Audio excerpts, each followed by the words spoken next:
čovjek koji je Nenada Kostića i mene proslavio, kako ono kažu, žargonski lansirao nas u orbitu. Kakva ti je bila prva reakcija, ono kad je ušlo? Da, neki čudni muk koji je napolje, kao znaš da je bilo 3 sekunde neke tišine, a hala sporta je bila poznata tako što je bila ledena dvorana, grejanje nikad nije radilo. Rekao čovječ, evo nas u finalu. Kakav ti je status bio u tom prvom mandatu u Partizanu? Moj debi je bio evroligaška utakmica protiv Reala u Pioniru. Ono, kažeš, vatrno krštenje. Treća tamo istorica je bilo ludila atmosfera i to smo izgubili za plasman na Final Four. I te godine prvi put ulazimo u top 16 Euroligi. Ozbiljan rezultat. Dobar dan, dobrodošli. Novo izdanje XNO's Chat podcasta. Meni posebno draga ova epizoda. Naš gost je čovjek koji je Nenada Kostića i mene proslavio, kako ono kažu, žargonski lansirao nas u orbitu. Ovo kasnije su to još neki uradili, ali Dušan Kecman, tajni agent 006. Dule, dobrodošao. Hvala, pozivu. Reci mi, ajde, stvarno ima dosta stvari da pričamo, ali ono što ja volim da pitam, koji ti je bio prvi sport? Prvi sport mi je bio karate. Pošto sam ja odrastao na Novom Beogradu kod fontane. Morao da naučiš da se braniš. Da. Vidiš kako znaš, da. I onda smo ja i brat i sa još drugarom našim iz kraja otišli u Pislici, da kažem, u karate školu u hali sportova, koju su držali naši poznati karatisti braća Nicović, pardon. I tu smo trenili karate jedno godinu i po dana, tako da ja mislim da smo mi dobacili, da kažem, nekog možda, ne znam, naranđasti, neki zeleni pojas, tako da i onda smo to batalili, što se kaže, i onda sam trenirao tenis. Opa, da. Ti si bio vizionar. Da, vizionar. Moglo bi se reći, da. Trenirao sam tenis isto tako jedno godinu i po dana, ali znamo i svi, tenis, individualni sport, mnogo skup, pogotovo u to vreme, nije mogo, pogotovo to kad dođe zima, ajde ideš, ne trebaš da igraš nekim salama i tako dalje, a i to još nije ni postojalo, ni ovi baloni i tako dalje. Onda smo to, onda sam odustao i onda sam počeo trenirati košarku tamo negde od 7. razreda osnovne škole, tako. Koliko si imao, znači to 12, jel? Pa tako, čak i malo kasnije, to 14 godina možda si imao, 13-14 godina, da. Mislim, do duše, ajde. Kakav si bio u tenisu? Pa mislim, sad ja ne mogu sebe da ocenim. Ovako kad te gledam imaš tu tenisku građu, znaš. Pa, mi smo uvek tamo u kraju, znaš, Novi Beograd, to je samo su se sportovi igrali, mi smo samo gledali da izađemo napolje, ajde, izmišljali smo košarku na nekoj penjalici u pesku, razumiješ, samo da igraš basket kad su zauzeti koševi, pa onda nađeš neka 2 stuba, uzmeš neki kanap, razvučeš i igraš tenis. Jeste. Na parkingu. Da, zvekneš loptu, idi tamo 100 metara po lopticu tenisku, pa nađi, pa traži, potraji. Sveš po žbunju. Još drveni reket. Ma edi, bre, tako da. I stalno smo pravili tada neka takmičenja. I tako da... Fudbal se igrao isto. Fudbal to da, znaš, fudbal to jakna stativa i to. A onda dođu ovi stariji, tu komšije, i oni su imali mreže, onda kad stave mreže, to je kao da gledaš utakmicu uživo neku tamo u Evropi, i onda mi sa strane čekaš da te možda pozovu ako neki bude povređen ili se ne znam ni ja, zaboravi da dođe, onda i pičeš na mreže, tako da je bilo puno sporta i naravno onda košarka tu, to je sve bilo u okrugu škole, i onda smo krenuli da pičimo basket, pogotovo jedan koš ima mrežicu, drugi nije, i onda samo gledaš da igraš na tom košu gde je mrežica. Gdje je mrežica, reci koja dimenzija kad ima mrežica. Da, šta, Znaš da su mi uvijek bili oni kao kad dođeš na koš i kao nema mrežicu, ko da ne igraš. Bukvalno, pa kao je ušla, nije ušla, da. Ma ne, mi smo bukvalno, ja kažem, evo... Još se krale mrežice. Da, kad dođu skinuti mrežicu, mislim, i bude zima, led, mi nosimo rukavice, loptu, razbijaš... Jeste i vi po snijegu igrali? Pa po snijegu, da, 10-9, neš, igraš, do napucavanja, samo da smo napolju igrali neki sport, to je neviđeno bilo. I stani, košarka, je li iz prve bilo kao, dobar sam ili... Pa igrali smo basket non stop i onda sam ja faktički sa drugarom koji u razredu išao, bili smo zajedno u razredu, on kaže, treniram u IMT-u, rekao, mogu dođem ja da se upišem kod tebe na basket, on kaže, važi, ajde što ne. I onda smo otišli na trening, to je tamo na Novom Beogradu, gde je srednja mašinska škola, tu su bili kao otvoreni tereni IMT-a i tu sam ja došao, rekao mogu da treniram i tako sam ja počeo da kažeš ajde, baš da treniram košarku, redovno. I stani, kad si jel se desio neki trenutak gdje si ti počeo da napreduješ ili kako je to izgledalo, jel te neko prepoznao? Znaš kako to je bilo, ja sam, to je bilo 7. 8. razred i igrala se neka liga i sad pošto ja tek, realno ja sam igrao basket, ja sam imao, da kažeš, i znao sam i levi i desni dvokorak, samouki, i onda sam ulazio u neki, da kažeš, sistem, organizovan trening i tako dalje, ali nisam bio nešto u prvom planu u tim mlađim selekcijama, bio sam uvek neka zamena, igrao sam playmakera, kao mlađi. I onda nisam ni imao neku minutažu i onda, pošto se taj klub rasformirao, nije postojao, onda smo prešli u školu košarke playmaker. Tako se zvao klub. I ništa, onda smo nastali, tu sam igrao, koliko 2 godine smo bili, to je isto bilo, ajde, ideš autobusom na trening, vraćaš se, sitne sate i tako dalje. I onda se čak i ta ekipa rasformirala, gde trener tadašnji povukao 5-toricu, 6-toricu igrača u klub gde je otišao, a mi oni ostali, kada kažemo, koji možda nismo tada bili na tom nekom nivou, smo ostali tu i nastali smo da igramo, ta se zvao IMT Železničar, to je IMT Beopetrol, jer je Beopetrol posle preuzeo te mlađe kategorije. I onda ništa, onda u tom momentu ja uopšte nisam imao neku, imao sam ambiciju, sad ti neizvestnost, treniraš 1, 2 put, 3 put nedeljno po nekim školama, non stop neke druge lokacije, igraš utakmice. Jesi zavolio košarku ili je to već od ranije bila ljubav prema košarci? Ne, ja sam i volao košarku i pratio sam pogotovo NBA, ja i Burazer rođeni, to smo imamo tetku u Americi koja nam je slala one Sports Illustrated, gledaš, to je bilo haos, to kad ti pošle, to je čuvaš ga, listaš ga, gledaš statistike, ispod pegle, to. Tako da smo stvarno pratili i volili košarku ali u tim mlađim kategorijama, što te kažeš, nisam ja sad rekao sebi, sigurno ću ja nešto napraviti u karijeri, znaš. Nego trenirao, pa... Trenirao i ajde, nadaš se da će jednog dana neki svoj dečački stan da ostvariš, znaš, da odigraš u nekom velikom klubu, to je da uđeš pre svega u seniorski, u prvi tim, znaš, u seniorski sastav. A šta su ti kući rekli? Jesu te podržavali ili Pa, znaš šta, generalno, ta naša generacija i naši roditelji, oni su samo govorili, ok, treniraj, ali škola ti je na prvom mestu. Znači, to je bilo uvek pritisak, znaš, ne, škola mora da se uči, da budeš dobar đak, da bi mogao da treniraš. I mislim, ja sam stvarno, bio i dobar đak i srednju školu sam završio redovno, znači nisam išao vanrednu školu koje, da kaže, danas... Nisi pravio probleme? Nisam, da, ali realno u 4. godini kad sam već bio pri prvom timu sam dosta izostao sam iz škole i tu su mi, da kažeš, profesori tolerisali, znali su da igram u prvom timu, tad smo čak igrali neku prvu ligu i tako dalje, ali eto, kažem, samo je bilo jedan put, trener mi kaže, kad sam bio u junior, mi kaže, hoće dođe, Soli Milovanović je bio trener prvog tima IMT-a, Beopetrol, i rekao je, hoće da dođeš na trening prvog tima. Sad, to je već, ozbiljan pomak. Što je sad kao ja prvi tim, znaš, to su sad seniori, seniorska košarka i ništa. Onda sam počeo da treniram malo sa njima, gde sam pretpostavljen, neko sam se svidao i Soli i on je u meni negde prepoznao neki, da kažeš, i talenat i neki potencijal i onda sam sa njima faktički trenirao, igrao sam samo utakmice sa juniorima. I na leto, znači to je bilo pre nekog mog punoletstva, znači 94. 5. Soli je rekao, sad ćeš ti da igraš ovu letnju beton ligu, da vidimo kakav si na seniorskom tom nivou i stvarno, mi smo imali neku mešovitu ekipu s nekim ljudima koji su nekad trenirali basket, sa 27-8 godina, znači nismo bili samo klinci, znači sve. I pada kiša, kao malo odložit će se utakmicu, ne, đavo da igraš ti po kiši, duva vetar, znaš.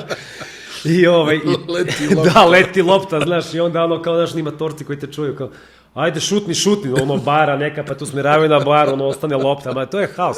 Ali to je iskustvo neviđeno koje, znaš, to je bilo normalno u to vreme, znaš, to je igralo se po betonu, igrala se ta liga gde ti neko stičeš i iskustvo, stičeš neku čvrstinu, nalaziš na te prve, kažeš, neke sitne provokacije. Da ne kukaš na batine. Pa to, verbalna, znaš, peckanja i onda smo to odigrali i dobro sam odigrao i on je dolazio skoro na svaku moju utakmicu i onda su mi ponudili prvi profesionalni ugovor, tako sam ja sa već 18 godina, 95. kad sam punio 18 godina potpisao ugovor sa Beopetrolom i tu su tadašnji bili ugovori jedine po nekom tom pravilniku na 6 godina. Prvi profesionalni ugovor. Jeste. Nemaš za patike. To. Da, dobiješ patike od prvog tima. Ja sam dobio neke one crvene Scottie Pippen su bile, ako se sećaš. Da, kako ne. Znači, to je bilo čuvaš ih, lepiš ih kad onako malo kad se otvore. On bio MVP u Minneapolisu u tim patikama. Jeste. All Star. Da, znači to su bile Pippenke, wow, znaš, Da.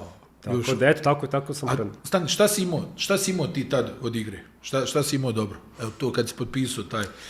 Šta ti misli? Jel ti kad on rekao šta je vidio u tebi? Šta si ti imao tad? Pa igrao sam playmaker i igra mi se zasnivala na prodoru. Znači ja sam sve košave dao na prodor. Znači šut, nisam što je bio šuter, čak su me nazivali ti si kamenac, nemaš ruku, puštali su me da šutiram, s polja i tako dalje. Kako to sad čudno zvuči. Da, jer do duše ja sam tako i kad sam igrao basket, ajmo šutirao se, ali i mehanika mi bila onako malo, kažemo, dosta sam zapatio loptu iza glave, jer nisam imao snage. To, znaš, i onda malo po malo, ajde, to sam naravno i korigao tokom i karijere, sve, ali osnovno, da kažem, od meni bio prodor, pregled neke igre, sam video igru, imao sam dobre asistencije dodavao, znaš, tako da, eto, to su bile osnovne karakteristike. I šta, znači nisi šutirao nikad? Nisam šutirao sam kad sam bukvalno sam, znaš, ali sve je bilo na prodor, do ludilo, znaš.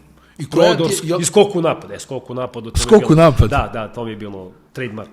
A reci mi... Iako sam igrao playmaker, znači backer, sa 124-125, da. Rondo prije ronda. Da, tip-in, iz odbojke, ubacivanja, eto, tako. A reci mi, jel se sjećaš možda iz tog perioda koja je možda bila neka tvoja utakmica, da je pamtiš, da si dobio priliku na nekom ovom najvećem nivou i da si odigrao i da negdje ti to stoji da kažeš, evo, sad i ja nešto. Ovako, prva utakmica za prvi tim je bila neka utakmica se igrala protiv Beobanke i onda znam da smo gubili i onda mi je Soli ubacio pred kraj utakmice nekih 6-7 minuta i onda sam ja tu fino odigrao, dao neke poene i to mi je bilo, kažem, prvi pokazatelj, evo, kao zvanična utakmica, igrao sam. A prva utakmica gde se nekako, da kažeš, čulo za mene i gde čak je bila srećom prenošena na RTS-u direktno, bila je Beopetrol Beobanka, to je bio, da kažeš, lokalni derbi u smislu što je Beobanka trenirala tada u hali sportova i mi smo te godine tek ušli u prvu ligu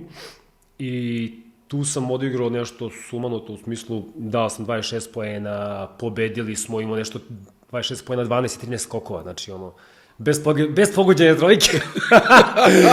Bez pogođene trojke i promašnih nešto 5-6 slobodnih bacanja, znaš, tako da to mi je da kažeš gde su posle, ajde, znaš, kako krenu, članci u novinama, pa kao iz neki tamo u Kecmanu, u Beopetrolu je eksplodirao na toj utakmici i tako dalje. Pa, šta seklo se, si lud, kad daš 2 poena samo, ili zarez, kad je samo vidiš, da si u sastavu, da, sve seklo. To mi, da kažeš, gde me onako malo lansirala ta utakmica, ali pre toga smo mi igrali onu ligu, sećaš se, sa 32 ekipe. Da. I to su bili 4 grupe po 8 i to je, da kažemo, prvo zvanično takmičenje sa prvim timom, onda nismo se plasili tu Super ligu, otišli smo u prvu B i onda smo te sezone 96-97 izborili plasman u prvu ligu, ali ta liga je bila isto jakom, to je bio Hemofarm iz Vršca, Zralje iz Leskovca, NAP iz Novog Sada, tako da je gomila onih B ligaških igrača iz bivše Jugoslavije. Tako je. Jeste, ti znaš, dobijaš na gostovanju u Kraljevu, to ti je brejk, ozbiljan za plasman gore. I onda smo 97. ušli u ligu i eto, tad je bilo najteže. Hidratacija koja pokreće, vitamin B6 za fokus, od sada i bez šećera. A reci mi, jesi imao tremu? To kad si počinio da igraš. Kako si se borio s tim? Pa jesam, znaš šta, kad si u mlađim selekcijama, kad uđeš prvi tim, barem ja sam bio neku svest, kad uđeš u igri, kažeš sebi, samo ne napravim grešku, znaš, ja kao dobijem loptu, pa sad ja dodam pravilno, znaš, da ne bude presečena lopta, oni te uvek, znaš, bode, ajde mali, igraj, šutni kad si sam i onda malo ponovno, kad prolaze minuti u igri, se više oslobađaš se te neke treme i onda naravno kreneš i da driblaš i da igraš neki pik ili ideš neki prodor, tako da imao sam na početku tremu, ali ne ono da me blokira, pa sad ja kao ne znam šta radim, da. Kao siguricu. Da ne pogriješ. Da ne bude ono... da ne bude Posle prvog, znaš, Jesi igrao odbranu? Jesam, trudio sam se da igram odbranu, jesam i naravno sad ja ne mogu baš da se percipiram na kom nivou, ali sam se trudio, jer realno šta je to kad uđeš u prvi tim?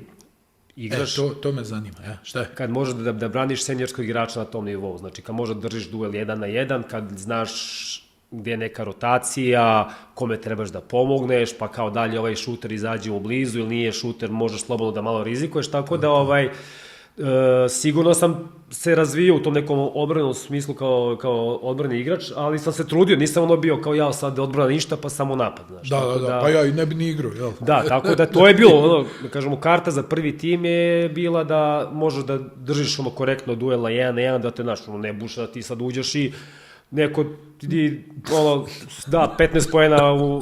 Za 2 minuta. Da. A reci mi, ajde da te malo vratim sad ovo, ti posle kad si bio ajmo reći lider i kad si držao slačioncu, šta si ti govorio ovim mlađima?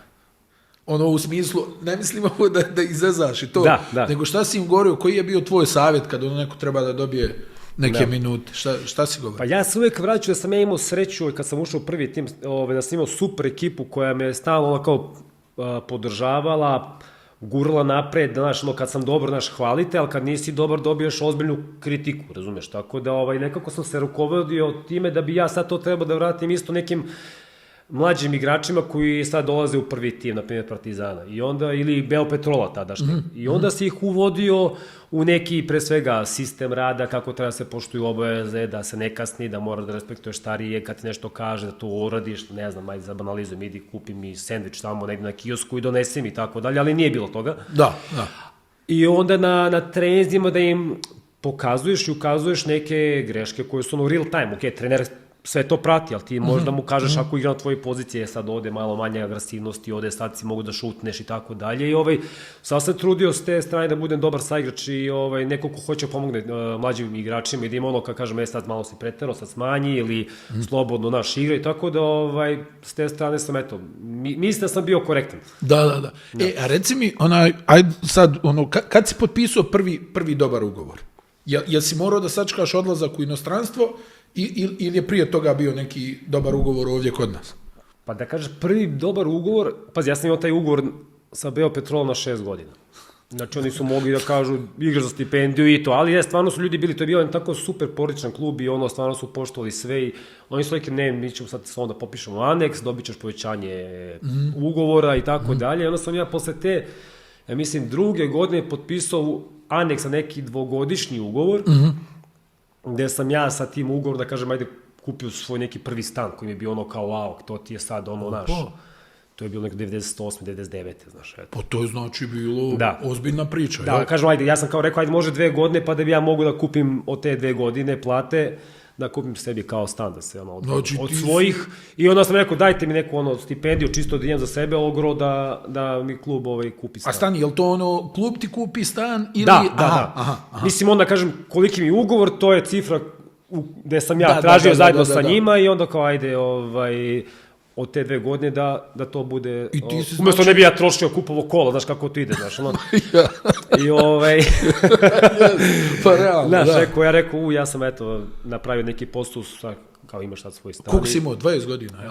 Ne, više imao, znači to je bilo 98, 9, znači 22 godine, 22 godine, ajde da kažeš. I prvi stan. A sam 2000 se uselio, 2001, tako nešto. Da, tako da, eto. Pa eto, jesi to sam smislio ili te neko savjetovao da tako uradiš?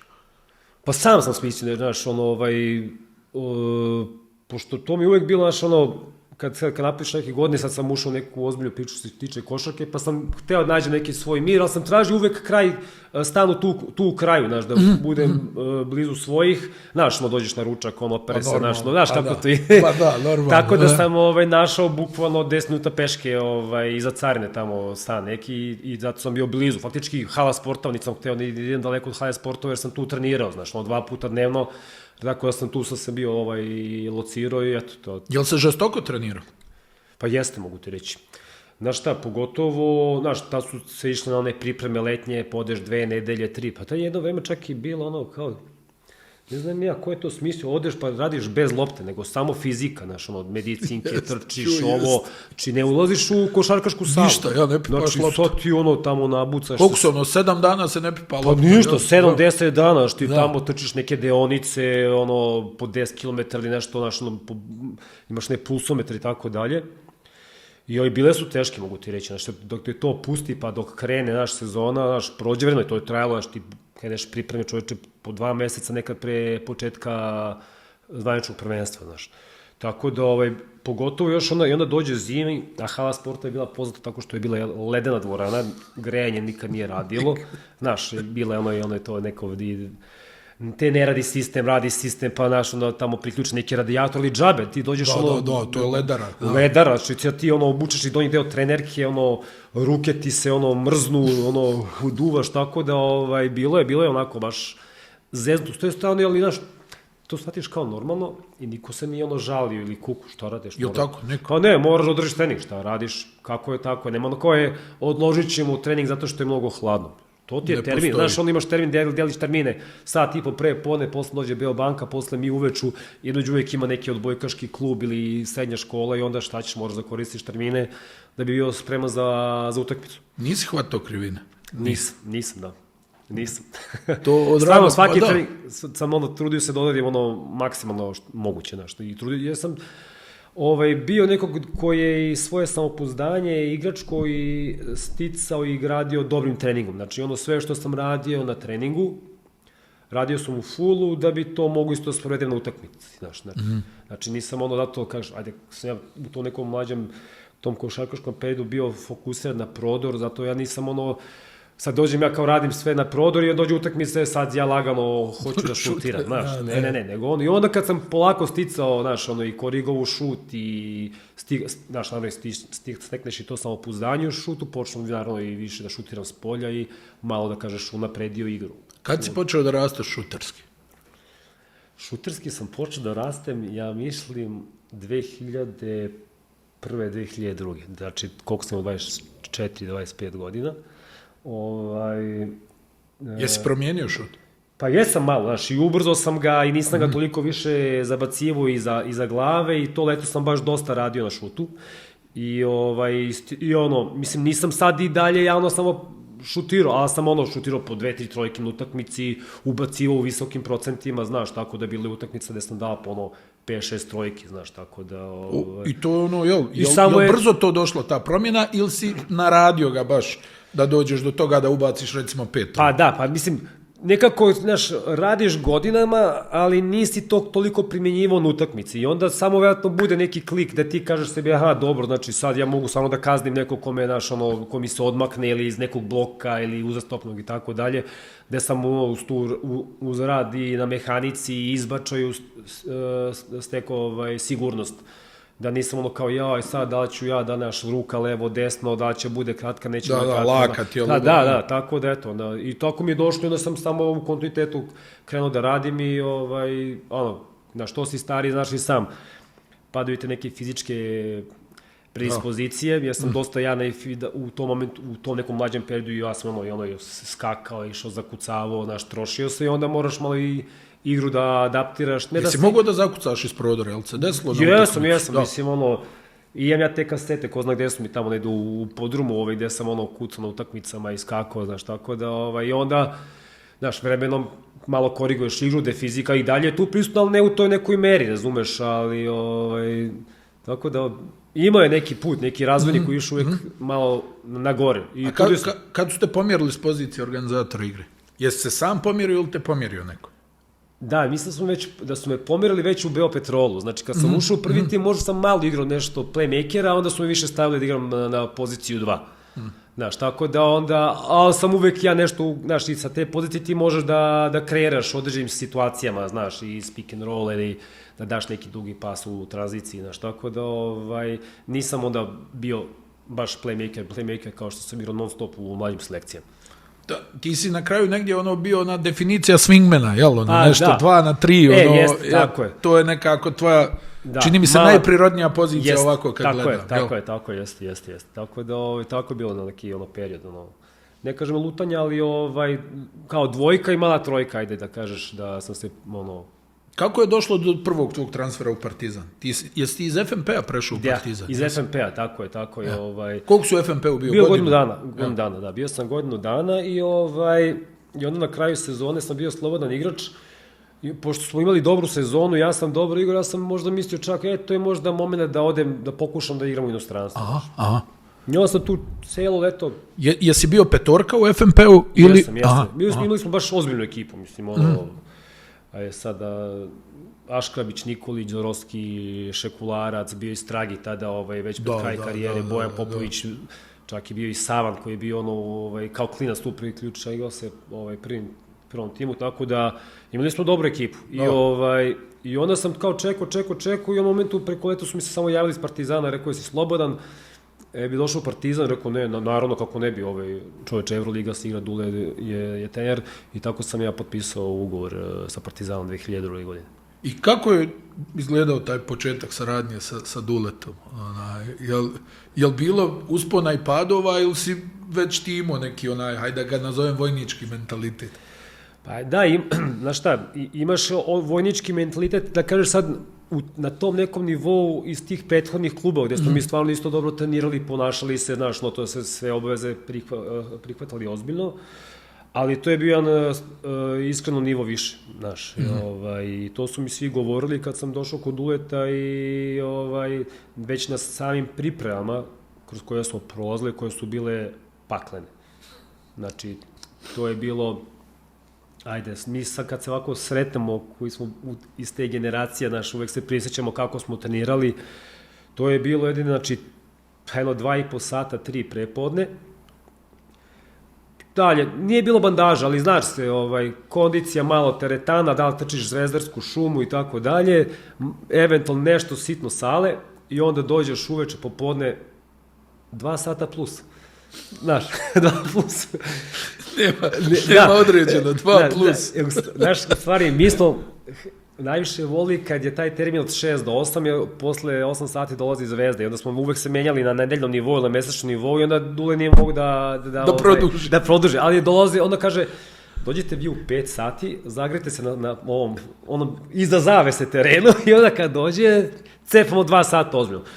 I to su stvarno bili pakleni treninzi, mislim, tu je nekako i tu i svoj karakter negde onako dobro testiraš i stvarno ti bude teško, ali znaš, a Dule je takav koji te gura non stop i da ti da padaš, nego on ceo, da kažem, organizuje trening da kad je najteže, na primjer, da igru 5 na 5, gde hoće da vidi kako ti u umoru faktički razmišljaš, kolika ti je koncentracija da, na primjer, neki zadatak koji ti da, možeš da sprovedeš, znaš, tako da, i zato je to neko, za mene na početku bilo, stvarno teško, ja sam dolazio kući, ja koji inače nikad nisam popodne spavao, znači uvek sam imao energije, onda i posle treninga odem negde sa drugarima, popijemo, znaš, piće, nešto ručamo i tako, da dođem kući odmah, ali ne spavam popodne nikad, to dođeš kući, jedeš i legneš u krevet, ja kao legnem da spavam popodne, ja se budim vruć i dalje od prvog treninga, znači nisam se ohladio i dolaziš onda popodne na trening, već kao šta bi mogao sad da radimo, šta će nam Dule dati, koje će biti vežbe i tako dalje. I onda stvarno je bilo teško, ali smo gurali smo nekako i to se nekako i dolazili smo mi rezultati, pogotovo kad prođe taj neki deo sezone, kad se ne prođe prvi 2 sezone, 3 Evroliga u top 16, kad dođe play-off, kad Dule krene da obara intenzitet, onda to je sve laganica, tu onda kreneš da letiš bukvalno. Da, bili ste spremni, a? Bili smo spremni, da. A reci mi, znam, i dosta tvojih kolega mi je pričalo i ovih mlađih i ne znam i starijih, da njegovi treninzi nisu bili dosadni. Da je tu uvijek bilo nekih momenata, nečega što možda ne vidiš kod nekih drugih trenera, da nije bilo previše šablona. Ne, on je stvarno svaki trening i svaki dan je bio drugačiji trening, znači tipa radi se, ne znam, hajde sad, ponedjeljak, utorak radi se odbrana, sreda, četvrtak radi se napad.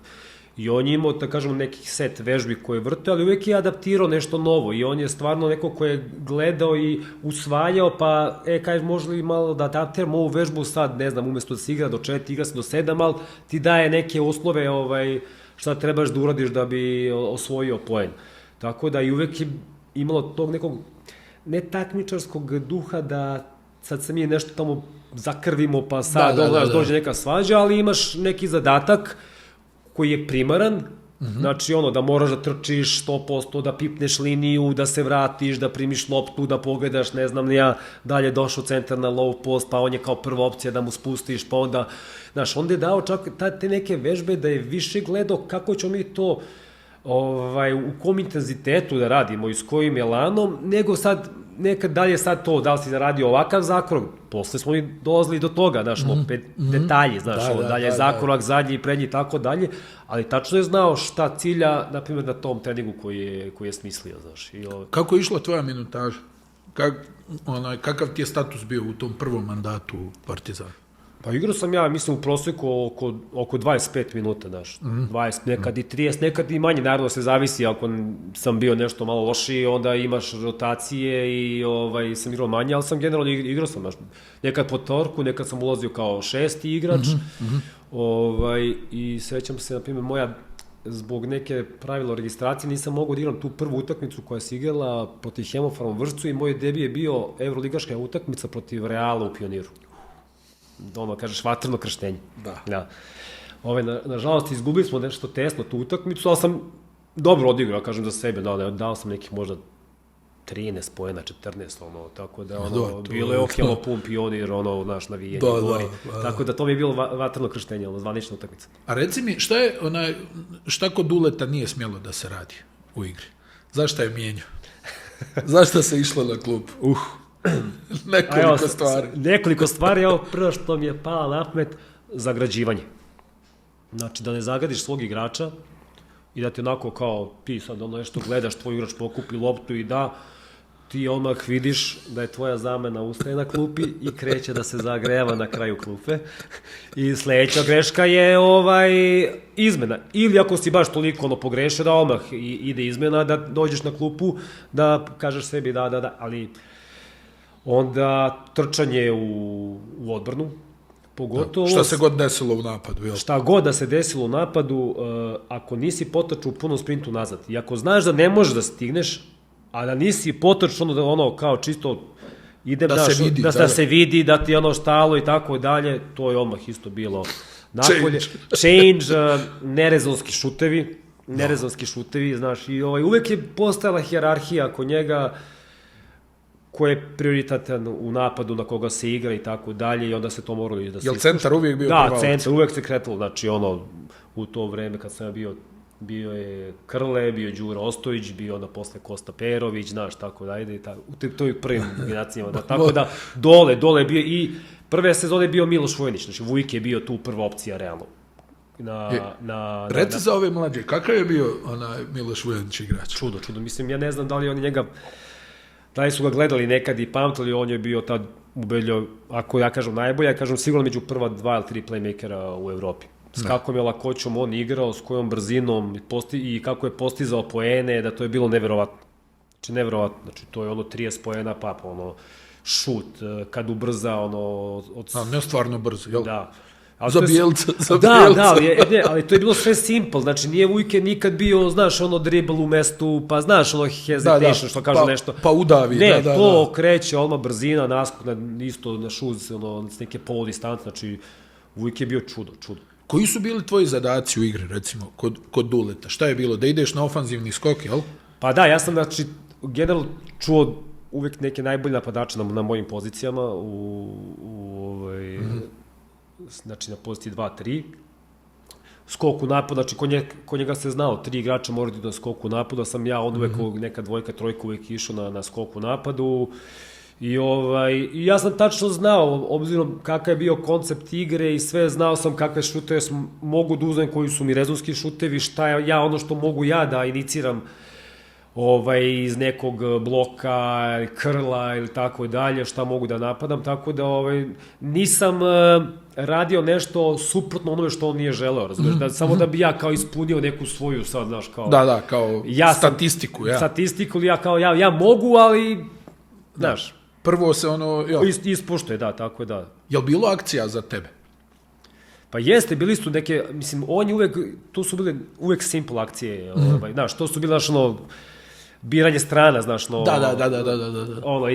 Kao šuter, pa onda, i nikad, na primjer, nismo mi igrali mnogo pika kod njega, znaš. Da. Pik je bio baš kraj napada, kad nema šta, to centralni pik i da.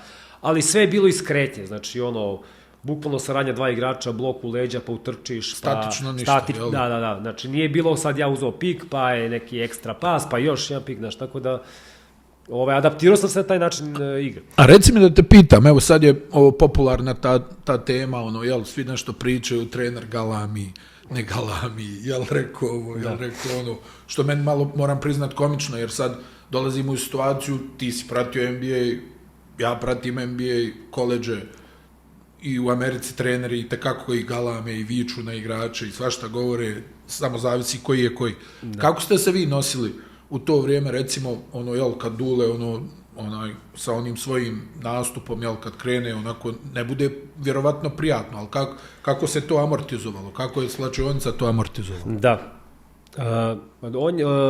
Dule je neviđen psiholog, on je tačno znao kako s kim će da razgovara i kako će na koji način nekog da probudi, da ga osvesti, da ga iskritikuje, naravno i kad treba i da ga pohvali i tako dalje, znaš. Tako da je imao, naravno kad smo svi bili katastrofa, onda dođeš na sastanak, onaj jutarnji čuveni u 7 ujutru, gdje se gleda 3 puta utakmica i onda se kaže... Jesi trenirao Dule u 6 ujutru?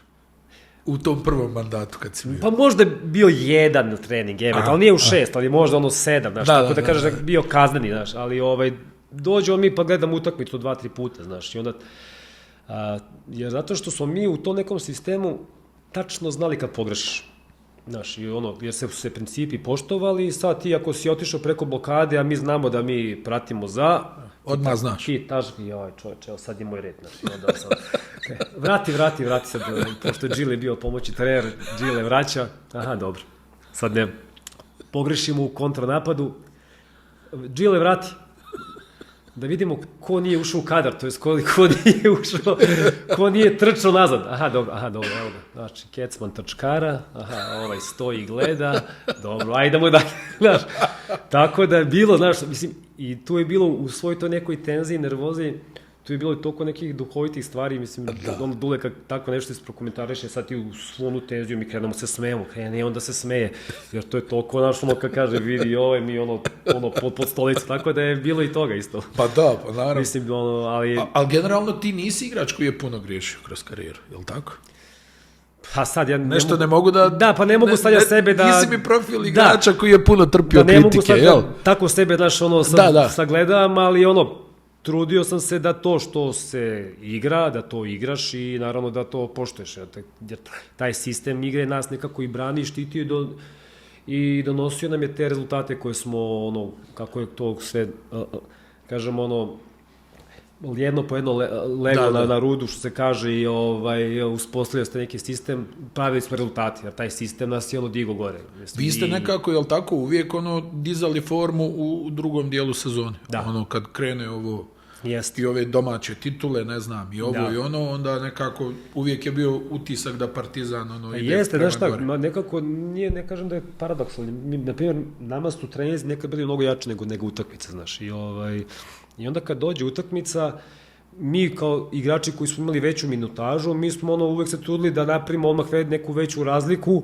Da svi igraju. Da bi posle svi igrali, da bi ti mlađi dobijali veću šansu i da bi se mi odmorili na neki način, jer u današnje vreme, možda ja to grešim, ali znaš, svi su željni minuta i kad treba i kad ne treba. Pogotovo na ovaj broj utakmica kad gledaš i u Euroligi i u domaćem takmičenju, znaš, to su neka 3 utakmice ili 4 u 10 dana, znaš, i sad ti nekako kažeš sebi, čekaj, super, sad je, znaš, gotova je utakmica, daj malo da odmorimo, nego, znaš, onda nekog zameni i onda vidiš on kao on bi još da igra, ili ne znam ni ja, tako da mi smo imali taj mindset, čekaj, super, sad mi da odmorimo malo, pa će, znamo, nas čeka opet nekih 2-3 dana napornog rada, jer daš sve od sebe u toj minutaži. Tako je, bukvalno, znaš, tako tu se žargonski rečeno pocepaš i kažeš sebi, super, sad smo spremni za dalje.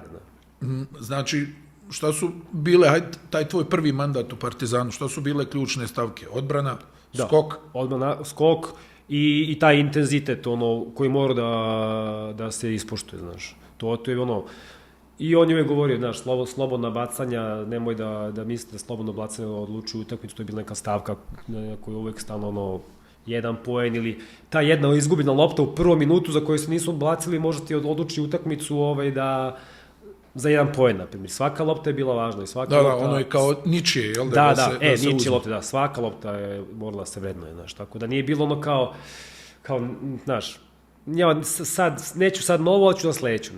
Tako da, moramo, 40 minuta full koncentracija i borba.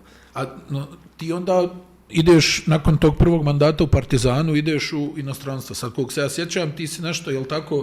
Makedonikos čuveni, koji je tad izdvajao neka ogromna sredstva. Da. Evo, ne znam koliko se sjećaju, Pete Michael je počeo u Makedonikosu. Jeste. Čak su se preklopili jedno vreme zajedno tu u Makedonikosu, jer... Kako je došlo do tog angažmana? Ti si na pola sezone otišao kod njih ili si na početku? Kako je bilo? Ja sam došao na početku sezone, ali sam na polusezoni se otišao u Efes, gde su doveli Lukovskog Dragana umjesto mene.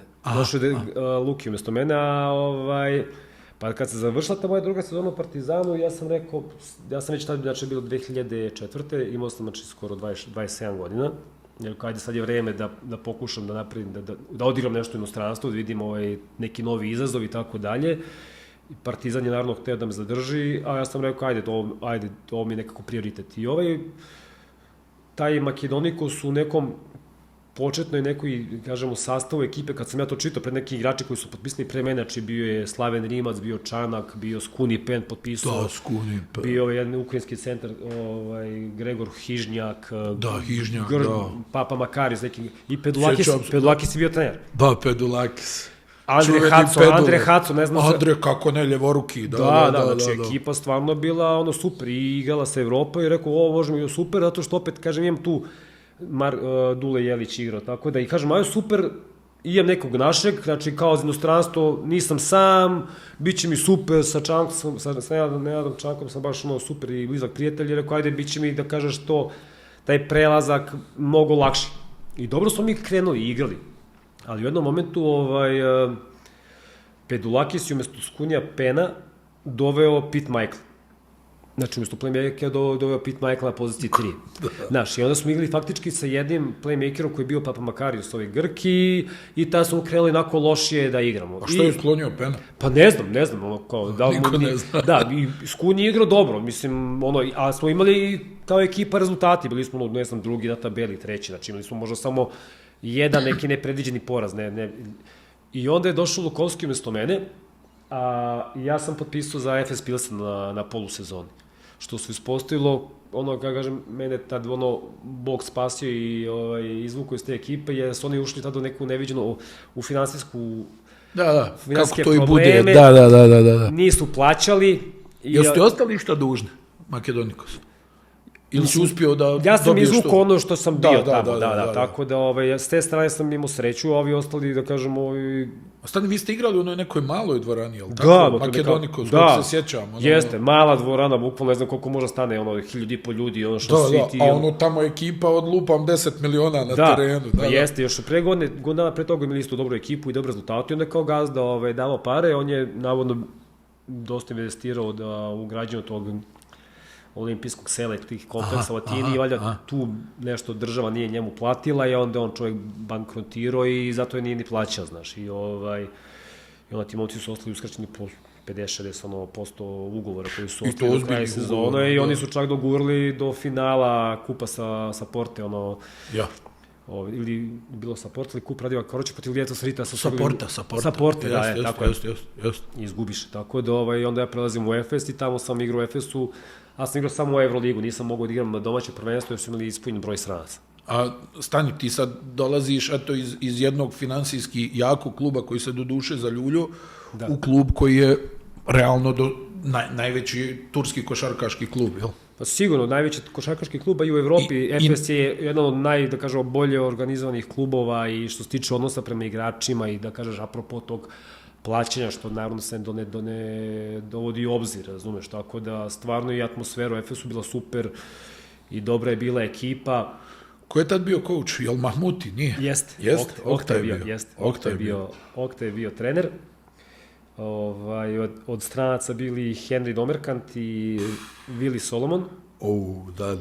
Bio Goran Nikolić iz FNP-a. Da, on je tamo baš ostavio trag. I Prkač Nikša. Da. Dobra ekipa. Dobra ekipa i ono bio je Ender Arslan, Mustafa Abi, Kaja Peker, od ovih turskih igrača, znaš, tako da je... Što bi se reklo, dobri domaći. Dobri domaći igrači, jeste. I mi smo dogurali do četvrtfinala Evrolige i izgubili smo od Panathinaikosa 2-1 u play-offu. Gdje smo tu prvu utakmicu, da kažeš, ajde, mogli čak i da dobijemo, ali nismo i onda smo u Istanbulu dobili i tu treća tamo istorica je bilo ludila atmosfera i to smo izgubili za plasman na Final Four. A Stani, ti si, kakva ti je uloga bila u Efesu? Igrao si samo Euroligu, koga si jesi bio petorka? Pa Mustafa Abi je, mislim, bio povređen ili neko i onda su oni doveli mene dok se on ne oporavi da igram. I pa imao sam ono minutažu, sve zavisi, znaš, od situacije, znaš, kad igram dobro. Kada je ekipa okej, onda sam imao nekih možda 10 minuta, znaš, nekad sam uvek, naprimjer, taj play-off protiv Panathinaikosa, tu, naprimjer, treću utakmicu sam igrao nekih 20-25 minuta, čak sam i dobro odigrao, ali mnogo je teško, jer ti si na treninzima, znači oni se spremaju, na primjer, za tursko prvenstvo, ja radim nešto individualno, jer oni vežbaju nešto svoje, dođe Euroliga, ja izlaziš, ulazi. Da, i onda baš mi bilo teško da uhvatim ritam i trenažni i još su oni svi tako uspostavili, znaš, lider Vili Solomon koji ne da loptu, znaš, i sam ponad, i onda Henry Domerkant isto kad dobi, onda to šicne, razumeš, tako da tu je jedini Prka koji volao da dodaje, koji više volao da dodaje nego da napada još i sa njim kad igraš počekuješ neki pas, tako da, ali je stvarno bila ekipa mnogo dobra, znaš, i šteta za taj, da kažeš, play-off što nismo mogli splasiti na Final Four. A reci mi, ti si već sad tu prekaljeni profesionalac i ne znam ni ja, funkcionišeš baš kako se to kaže, i tako kad ti, recimo, taj Makedonikos dođe, kaže, ne znam, evo sad ti, treba da ideš, jel već ti negdje izgradio neki taj karakter da kažeš, ba dobro, idemo dalje, ili bude kao staniš? Pa da, meni bio, znaš, kao prvo iskustvo, znaš, kao ideš u inostranstvo i sad neko te menja, razumeš, i bio sam čak, bilo, znaš, nije prijatan osjećaj, ali kažeš sebi, čekaj, možda bude bolje, rode, neke stvari se ne dešavaju kako treba. Da. A ja sam igrao dobro, znaš, nisam ja da sam došao igrao, nego isto, eto, ajde kao da dovedu playmakera. Budeš neka kolateralna šteta. Da, i ja sam rekao sebi, ok, nema veze, i do duše imao sam čak i ponudu Lietus Ritasa, znači, bilo je između Lietus Ritasa i Efesa, sam izabrao Efes, naravno, zbog i Evrolige i što je bilo logično odluka, tako da sam rekao sebi, ok, ništa, idemo dalje, šta je tu je, imao sam sreće, stalno mi tamo bilo super u Istanbulu, mislim, i klub, i grad za život. I imaš s kim kafu da popiješ, što se kaže. Da, i u to vreme čak i Dule Vukčević igrao tamo za Uker, pa smo se družili tamo non stop, znači, tako da je bilo baš dobro. A reci mi, Stani, nakon toga ti ideš u Ukrajinu, je li tako? Jeste. Te sezone sam otišao u Kijev, bio sam u Kijevu godinu dana. Je li to bio finansijski potez ili si tražio ulogu? Kako je bilo? Pa znaš šta, nekako, pošto sam ta sezona je bila baš onako, ne kažem statistički, ali nisam imao kontinuitet igara, onda sam rekao da ajde bolje da odem tamo gde ću da imam neku ulogu i minute da se vratam, bez obzira što da mi je neko spominjao Ukrajinsku košarkašku ligu negdje na početku karijere, ću igrati tamo košarku, rekao bi, čekaj me, nisam o tome sanjao. Da, ali ispostavilo se dobro. Predsjednik kluba bio Saša Volkov. Oni su godinu dana pre toga osvojili onu FIBA ligu šampiona i tako dalje. Kako se već zvala tada. Jeste. I uvek ja kažem, vidimo ko tamo igra, koji su igrači, i onda te godine bio Kreša Lončar, bio Ratko Varda, bio isto Goran Nikolić i došao Lukovski u Kijev. Znači, tako da smo imali neku našu malu mini komunu. Da. I bilo nam je super. Pričemu Kijev ozbiljan grad. Super je grad, ja sam bio oduševio, stvarno veličina Beograda, reka, druženje, super je bilo, znaš, ali je... Putovanja nezgodna, jel da, Dule? Pa da, ali... Mislim tu, tako su mi pričali, u okviru lige, jel? Jeste. A mada vidiš, mi smo dosta išli čarterom, taj gazda je plaćao čartere, pa smo išli čarterom, na primjer, to je bilo idemo, ne znam ja gdje smo išli, u koji grad, ne mogu se setim, kao idemo na aerodrom na čarter. Vojni avion, otvara se pozadi, razumeš, rekao, šta je ovo? Padobrani, razumeš, iskačemo. Da, ali bolje je to nego da si išao, na primjer, autobusom, da se voziš i krackaš. Jer sam čuo da su se mnogi žalili, kao putovanja traju, nešto. Pa jeste. Jer, mislim, Ukrajina ogromna zemlja. Ogromna i putevi još nisu tad bili na nekom nivou i čak i smeštaj i hoteli, to su bili onako naš... Kakva je liga bila?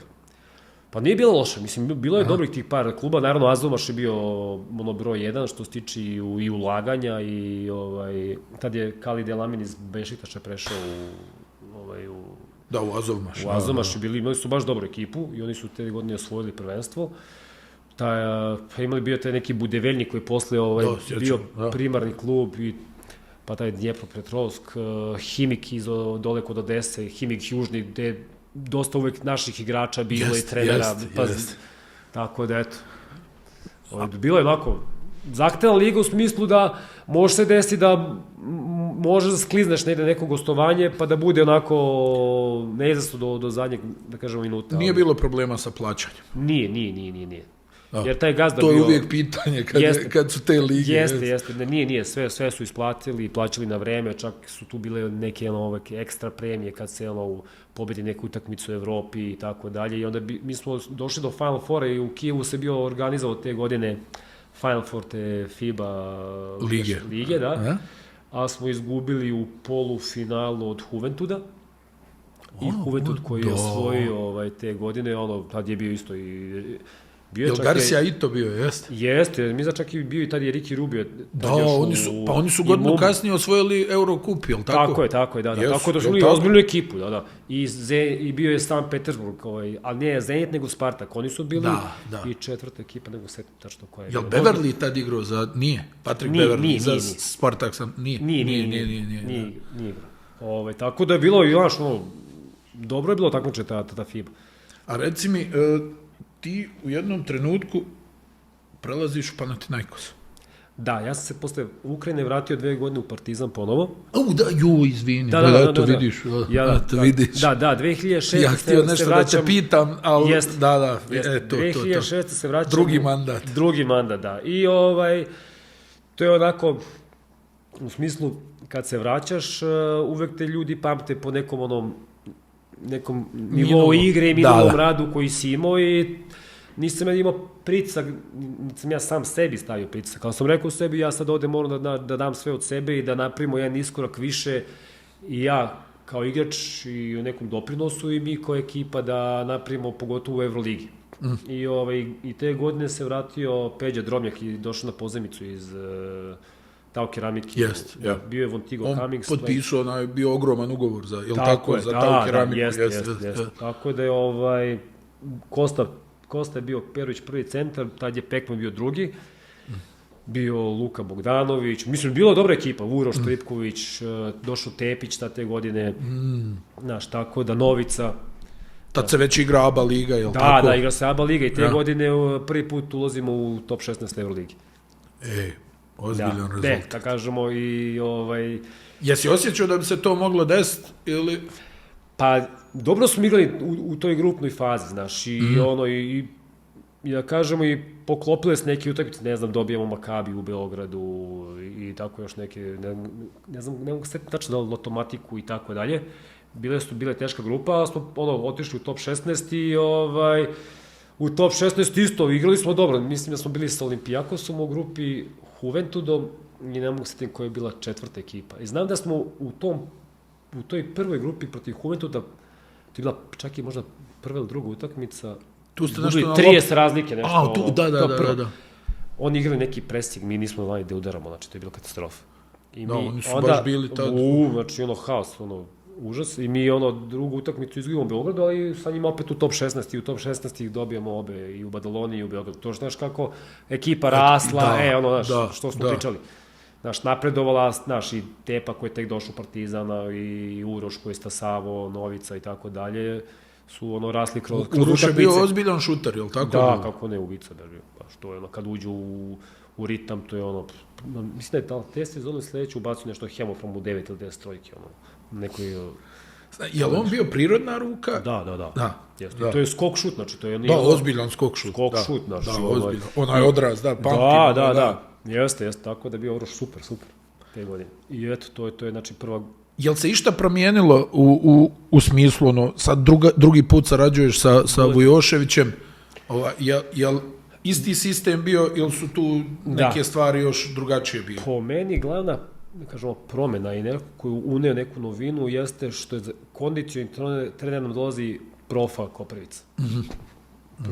Profa Koprivica koji je napravio super odnos sa Duletom i nekako je ublažio Duleta, ne kažem, trenirali smo mi dosta jako, ali nije bilo tog nekog obima i intenziteta i Profa kad kaže Dule danas trening ne može da traje više od sat i 40, ne može 2 sata, Dule to poštovo, ali smo stvarno tih sat 40 cepali dobro i onda smo imali tu neku i svežinu i tokom tog regularnog dela Evrolige i pogotovo na drugi deo sezone kad kreće play-off ABA lige, kad se osvajaju trofeji, gde smo bukvalno letili. Tako da mislim da to bilo jedan, da kažemo, ključan detalj gde Profa uspeo napravi sa Duletom super taj balans njegovog rada i Duletog rada na terenu i da su bili super kombinacije. Jesi ti već tada preuzeo ulogu nekoga ko malo drži slačionicu i tako dalje ili kako? Pa jest, uvek smo mi to gledali, mislim, naravno, bio tu i Pera Božić koji je... Na njega sam i mislio, da. Tako da, uvek smo imali u ekipi, da kažemo, 2 ili 3 starijih, iskusnih igrača koji su to kontrolisali sve, koji su se izezli s tim klincima i zvali ih na kafu posle treninga i pričali sa njima i o košarci i o životu, ja. O životu, da, tako je, jer ono što su, oni su stvarno Dule njih trenirao prepodne, 2 sata uzme individualni šut, rade ubačenih, ne znam, 500-600, tako da su stvarno radili to što su zasluženo dobijali šansu i minutažu tim svojim radom, tako da smo, ali mi su uvijek imali super atmosferu i to nas je uvek nekako držalo i kad uđeš neki period sezone, znaš i sam, kad loše igraš, neki kontraritam, pa uđe neki, ne kažem nije poraz, ali od 4 utakmice izgubiš 2, jedno neplanirano i onda nekako smo se mi... Uvuče se malo, ja. Da, znaš, nesigurnost, uvek reći neko prispitivanje, ne, mi smo uvek onako držali se baš dosta zajedno i stalno smo provedili dosta vremena mimo parketa, što sad u današnje vreme nema, znaš, nije slučaj, jer, ajde, tada je bio nukleus domaćih igrača, imali smo samo, da kažeš, tada je bio stranac samo Vontigo Cummings. A kako je to funkcionisalo sa strancima? Jeste i ti i Božić malo uvodili u priču i to? Sve i mi smo ih uvek izvali, i onda neko ih hoće, a dođe neko je, da kažemo, sa porodicom pa ne može ili ide nekim svojim ritmom posle treninga, ali uvek su bili dobrodošli gde god smo mi išli ili na gostovanjima, ajde u hotelu gde će vas proštamo, popijemo kafu, ajde mi pozovemo sve. Ko dođe, uvek je dobrodošao, tako da i super smo imali odnose i komunikaciju sa tim igračima koji su dolazili iz Amerike. Jesi znao da će Peković da bude ovakav igrač kakav je bio? Jeste, on je već i te godine, da kažemo, da je Kosta bio prvi centar. Dobro, mislim, Kosta je bio prvi centar i on naravno sjajna karijera, da ne bude... On je već tada pokazio, ja ga tad nisam još mnogo dobro i znao i nisam ga pratio, jer imao je manju minutažu te godine pred toga, gde on vidiš da to jedna onako prirodna snaga i onako fizička moć u njemu koja će tek da se nadogradi i razvije, gde ništa mu nije teško, on je jedine trčao kao bek, ti kad njega staviš na ajde trči sprint, on trči, ne znam, Profa Koprica daje neke vežbe sa vijačom, on to sa tom visinom, našim telom, koordinacija, motorika super bila I ono, to je ono igrač, ne znam da li je jedan igrač više voleo kontakt od njega. Znači, on je samo tražio kontakt, on je samo tu ono, da se meri, znaš, da li je neko jači, da li on nekog možda ugura, da ne može da ugura, da li iznese loptu gore. I super igrao te sezone, imaju baš par odličnih utakmica i u Euroligi i u ABA ligi, znaš. Tako A to je ono išlo planski, je li tako? Da, tako je planski, jer onda kad je Kosta otišao, Nikola je bio sledeće godine prvi centar, gde on tu godinu bio pocepao, mislim. To ono, Barceloni 30, Makabiju 30, znaš, tako da... Na 1,5 potez. Pa da, ali to je ono što mi kažemo... Rame poluhore. Jeste, ali prosto, to su 2-3 stvari koje je radio, koje je znao... Ali savršeno, ali savršeno, znaš, i nije isto izmišljao ono toplu vodu, znaš, i ono, znam, zakorak, ja se uvolim, dodaj mi loptu, trčanje, kao srdač. A jes trčao, da, jes trčao. Jeste, tako da je super, mislim, nije ono slučajno sledeće godine otišao u Matrix. Je li bio dobar u defanzivnom skoku ili je više gradio pa da drugi pokupe? Pa jeste gradio, mislim, imao je on i ono skokova, ali on je daš mu zadatak, on je tu peglao i išao na skoku napadu, gradio je, znaš, tako da, i on je isto u tom nekom svom domenu i hteo da vrati povratnan pas, mislim, toliko karijere to posle još više nekako usavršio, da kažeš da možda odigra kada ga neko udvoji, pa da popravi poziciju, da se vrati dole bliže koša, tako da je on je tako vremenom baš dosta napredovao. Stani, vi ste godinu posle toga, je li tako, dokopali se i top 8? Da, tako je. To je ona serija sa Tau keramikom. Jeste. Znači, tako da je faktički taj tvoj drugi mandat je bio opet korak top gore. Top 16, pa još korak gore. Jeste. I mnogo mi je žao te serije protiv Tau keramike. Mislim da smo tu, prvu utakmicu, onako, ne kažem bili stegnuti, ali mogli smo možda da je odigrao mnogo bolje, a drugu smo ih ovde dobili, mislim, 20 razlike, ta utakmica, ta atmosfera, to je bilo ludilo neko, mislim, to je ono... Pričemu on je brutalna ekipa. Ovde ekipa, mislim, Zoran Planinić, pa bio i Mirza Teletović, Tiago Split. Dva čovjeka koja su me proslavila, ti i Mirza. Znaš, tako da... Šta nije vas bilo? Bio, mislim, Priđoni, znači, uvek ekipa, stvarno, znaš, Pete Michael je bio, mislim, tad... Da, uvijek taj Pete Michael. Jeste. Stalno kroz tvoju karijeru Pete Michael. Da, tako da treća utakmica tamo, Dunuša je, mislim, pekmenu 3 fala neka za nešto jako brzo i onda kad uđeš u taj kontraritam ne možeš da se više snađeš i izgubili smo tu seriju 2-1. Da, ali ovako kad pogledaš, jesi i ti u te 2 godine postao... Jesam, napredao sam dosta u smislu, stekao sam tu neku sigurnost, pogotovo da kažeš generalno u igri, znaš, u igri 5-5, znaš, čitanju igre, da znaš kome kad treba da dodaš loptu, tajming dodavanja, pogotovo, znaš, da prepozneš, znaš, kad si klinac, pa sad dajem neki primjer, znaš, trči centar u kontranapad, ti mu daš loptu na pola terena, trener se hvata za glavu, znaš, kao, pa gde njemu, znaš, mislim, je to nešto neka, ali, znaš, tako da bolje sam čitao, više sam igrao sa loptom, imao sam ti neke pick and roll situacije, tako da, onako, stabilizao sam se, što se kaže, Jesi tuko u odbrani? Pa pomalo. Ali ne, nisam tuko, da kažem seljački, nego igrao sam čvrsto, znaš, jurio sam ove šutere kad krenu, kroz one blokove, to što kažeš, u rep i... Jel te naučio neko malo te trikove ili si to sam skinuo? Kako čuvat šutera, kako da ga malo pridržiš, da ovo... Pa to, znaš kako to isto možda naučiš kad tebe neko čuva, pa ti vidiš, čekaj šta me ovaj nešto drži za kuk, znaš, ja hoću na jednu stranu, me vrati kao na fliperu, znaš, i onda tu malo kupiš te caki i onda kreneš da koristiš i sad neko to može da sprovede, neko to kad uradi kao odmah namerna lična greška, znaš, ali znaš, tako da treba to i zamaskirati. Zamaskirati, bukvalno, tako da sam koristio neke trikove, sam se trudio da igram što je moguće čisto u odbranu 1-1 ili kad je neki pick and roll, da... Dobro, imao si brze noge, jel? Znaš, da probijaš blokade, znaš, tako da pogotovo u to vreme, to je bilo kroz blok, nije bilo toliko preuzimanja, bilo je dosta iskakanja. Da, moraš da se izboriš. Da se izboriš, znaš, nemoj da sad treba ti još 5 igrača da ide pomogu na pick and rollu, što ne možeš se vratiš 5 sekundi da... Koga ti je bilo najteže da čuvaš? Naprimjer, nisam Trajan Legno kad igrao za CSKA, on je te blokade koristio kao neviđeno. I onda, znaš, tamo ne znam, Smodiš pravi blok i ovamo David Anderson. Znači, sad ti ono, kad vidim Smodiša, rekao, bolje ovamo da ga gore. Znaš, manje boli. Smodiš bio jak. Manje boli, znaš. Jel pravio jake blokove? To je to show. Znači, to kad te sastavi, još kad ne dobiješ informaciju na pik, ono, znate, bam, ono, rame, da. Tako da, na primjer, on, i bilo je, pogotovo još... A Sonny Langdon je, meni ja ga dugo znam, je li bio spor? Pa nije baš bio nešto brz, jel da?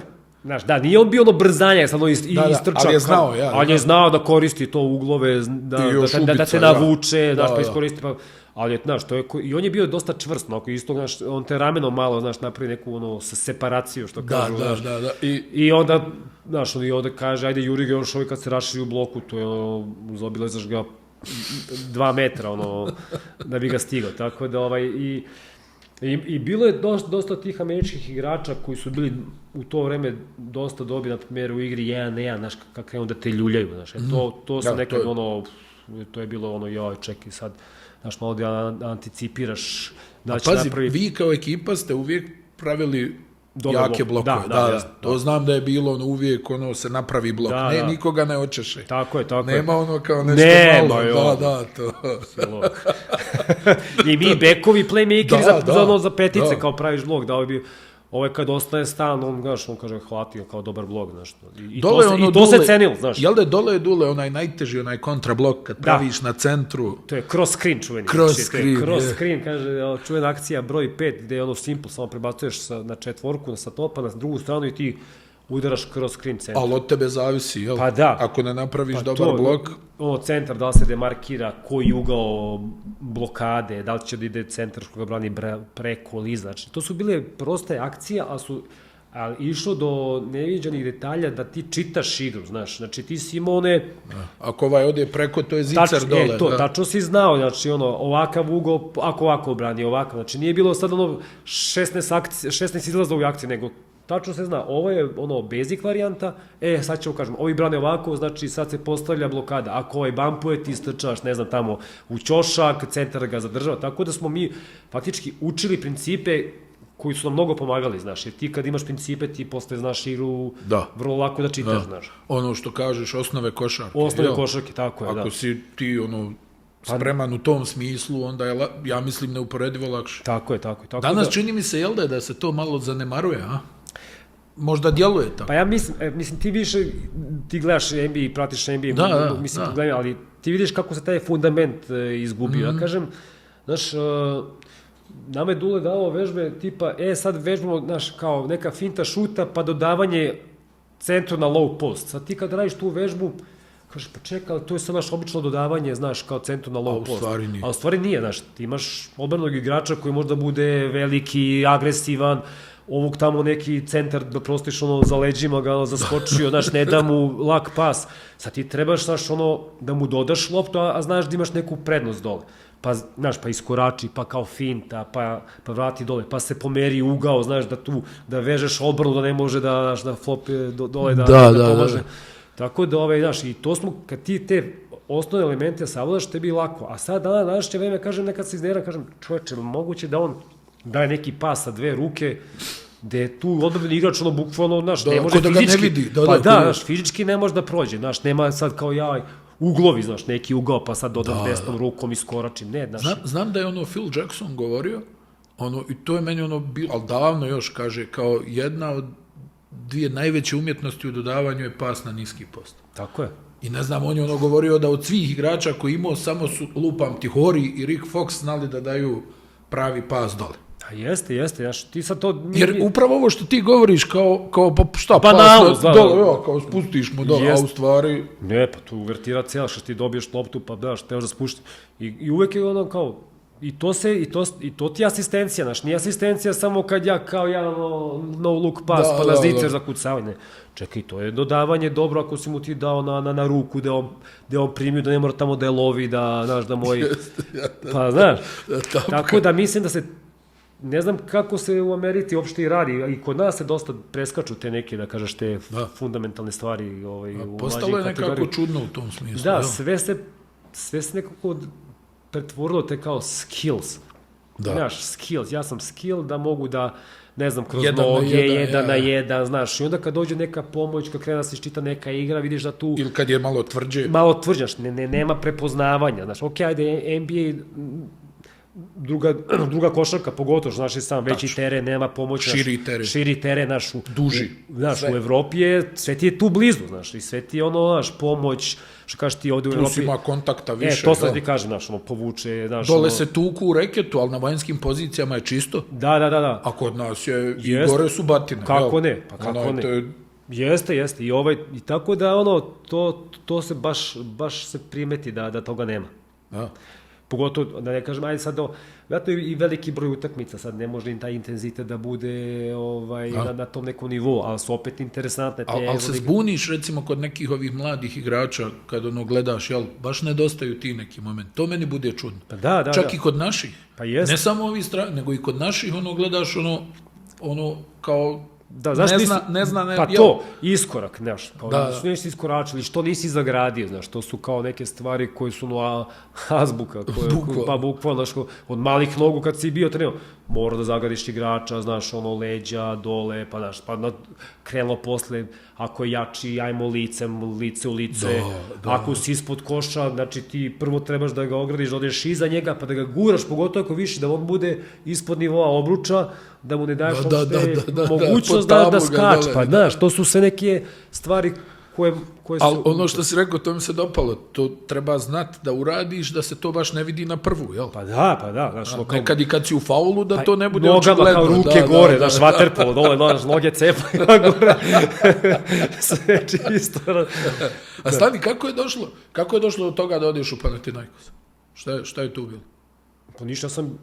Mislim, ti si odigrao stvarno 2 dobre sezone u Partizanu i što kažeš, i što je još jače bilo, bio je ono rezultatski iskorak u obje. Jeste.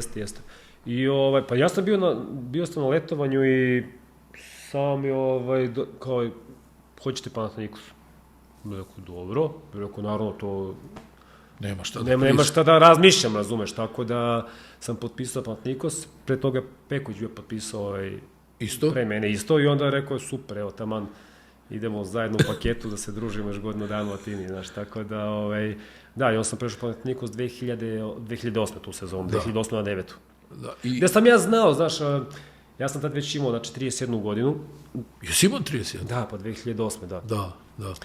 I ja sam nekako rekao sebi, ovo mi je prilika, vjerojatno u karijeri, da mogu da odem, da se stvarno borimo za plasman pre svega na Final Four i da se eventualno uzme titula Evrolige, jer je ekipa bila Panathinaikosa neverovatna, znaš, i stvarno bi bila, kažem, onako, zadovoljstvo i sreća sad svoje tačke gledanja što kad pogledaš da si bio, da kažem, u tih 12. Kakva ekipa, čovječ. Znaš, tako da, znaš i sam, ti smo spominji imena, jer su stvarno ta bekovska linija. Aj mi reci nešto, molim te, moram ovo da te pitam. Ko je bio bolji igrač, Batista ili Peković? Sad ovo je teško, baš pitanje, ali ovako, kad gledaš, ili da ih možda uporediš. Pa ajde ih uporedim, mislim, ja sam odigrao sa Koga bi ti birao? Pa ja bih birao Pekmana. Jel da? Da. Ja sam odigrao s njim, jer Vidiš? Da. Respekt. Jeste. Mislim, bez obzira što je Batista sad bio sigurno jedna od najboljih petica u Euroligi, ali sa Pekmanom... Čovjek došao oko krilu u Panathinaikos, trojka bio. Ja mislim da došao u Panathinaikos baš te godine kad sam ja možda bio u Makedonikosu. I onda je on kao trojka, što ti kažeš. Trojka bio. Kao trojka. Pa, četvorka, čovjek završi kao najbolja petica u Evropi. Sa njim čarapama. Da.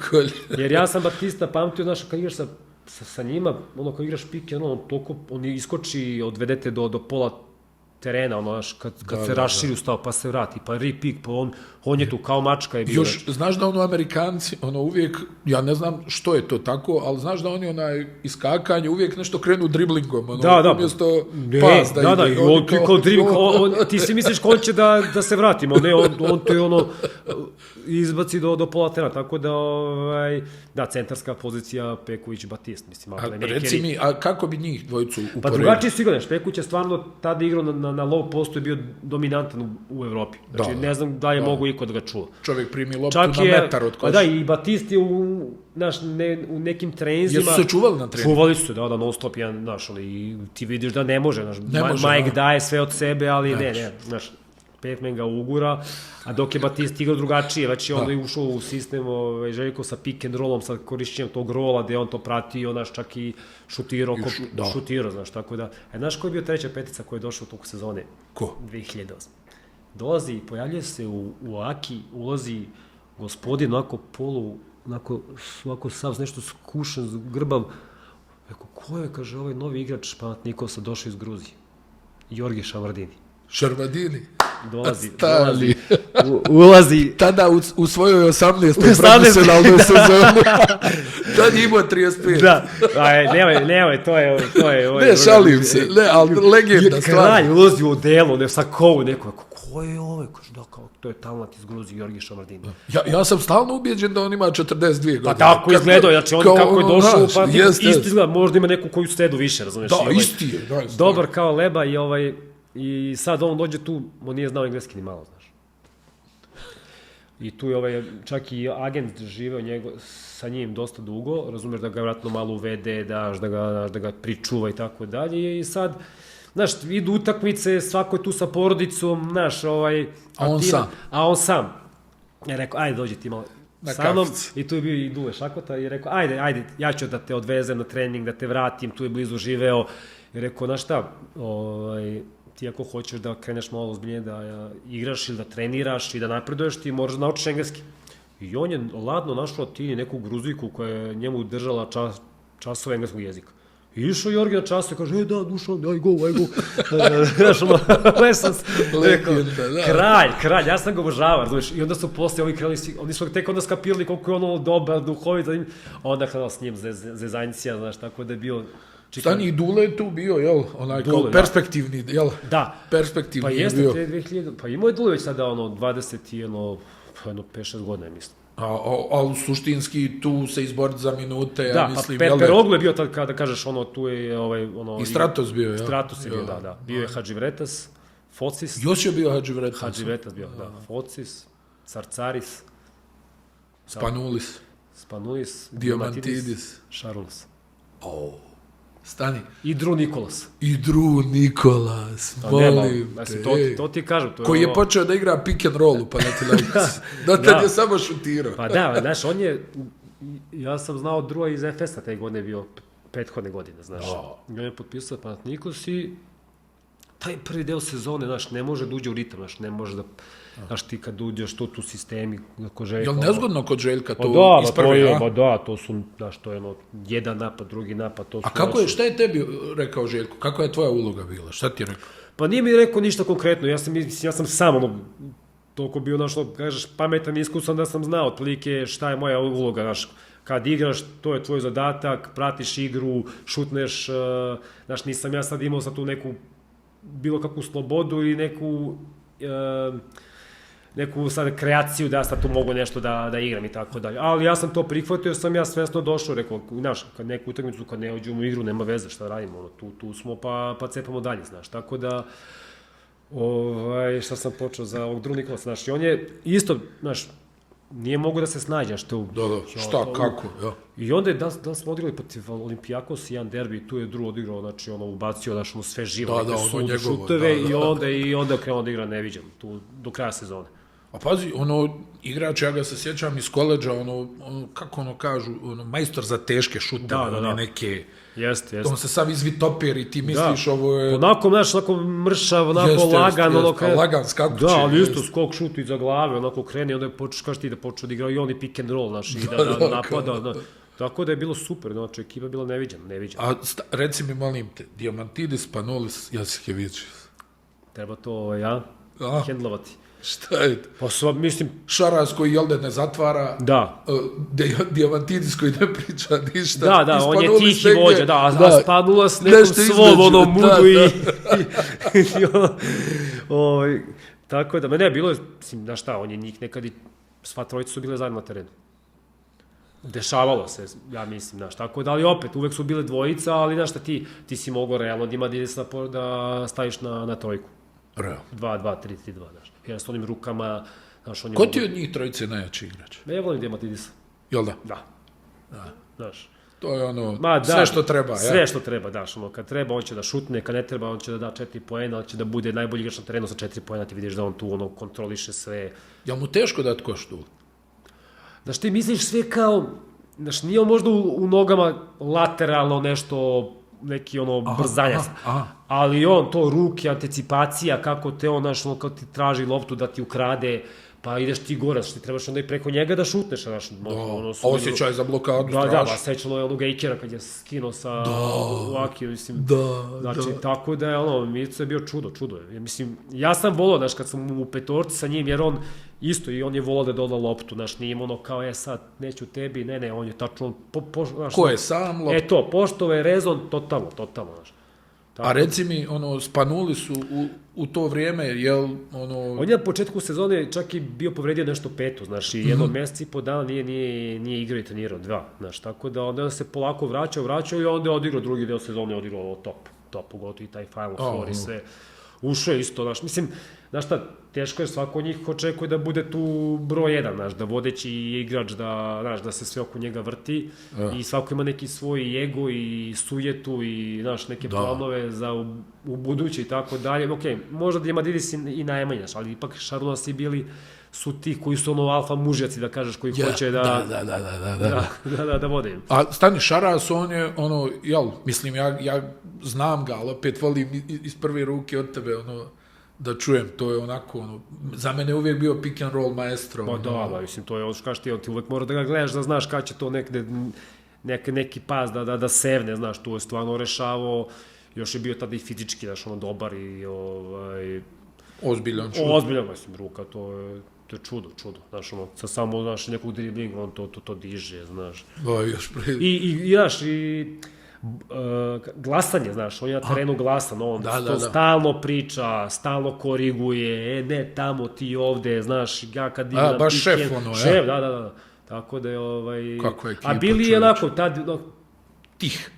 Uvijek je tih. Da, tih, on radi to svoje, cepa, igra i to je to, znaš. Ja s Bilijem imam dobar odnos i uvijek mi bilo, znaš, pa ti čovječe, kao da si iz fudbala došao, sve neki pokreti. Da.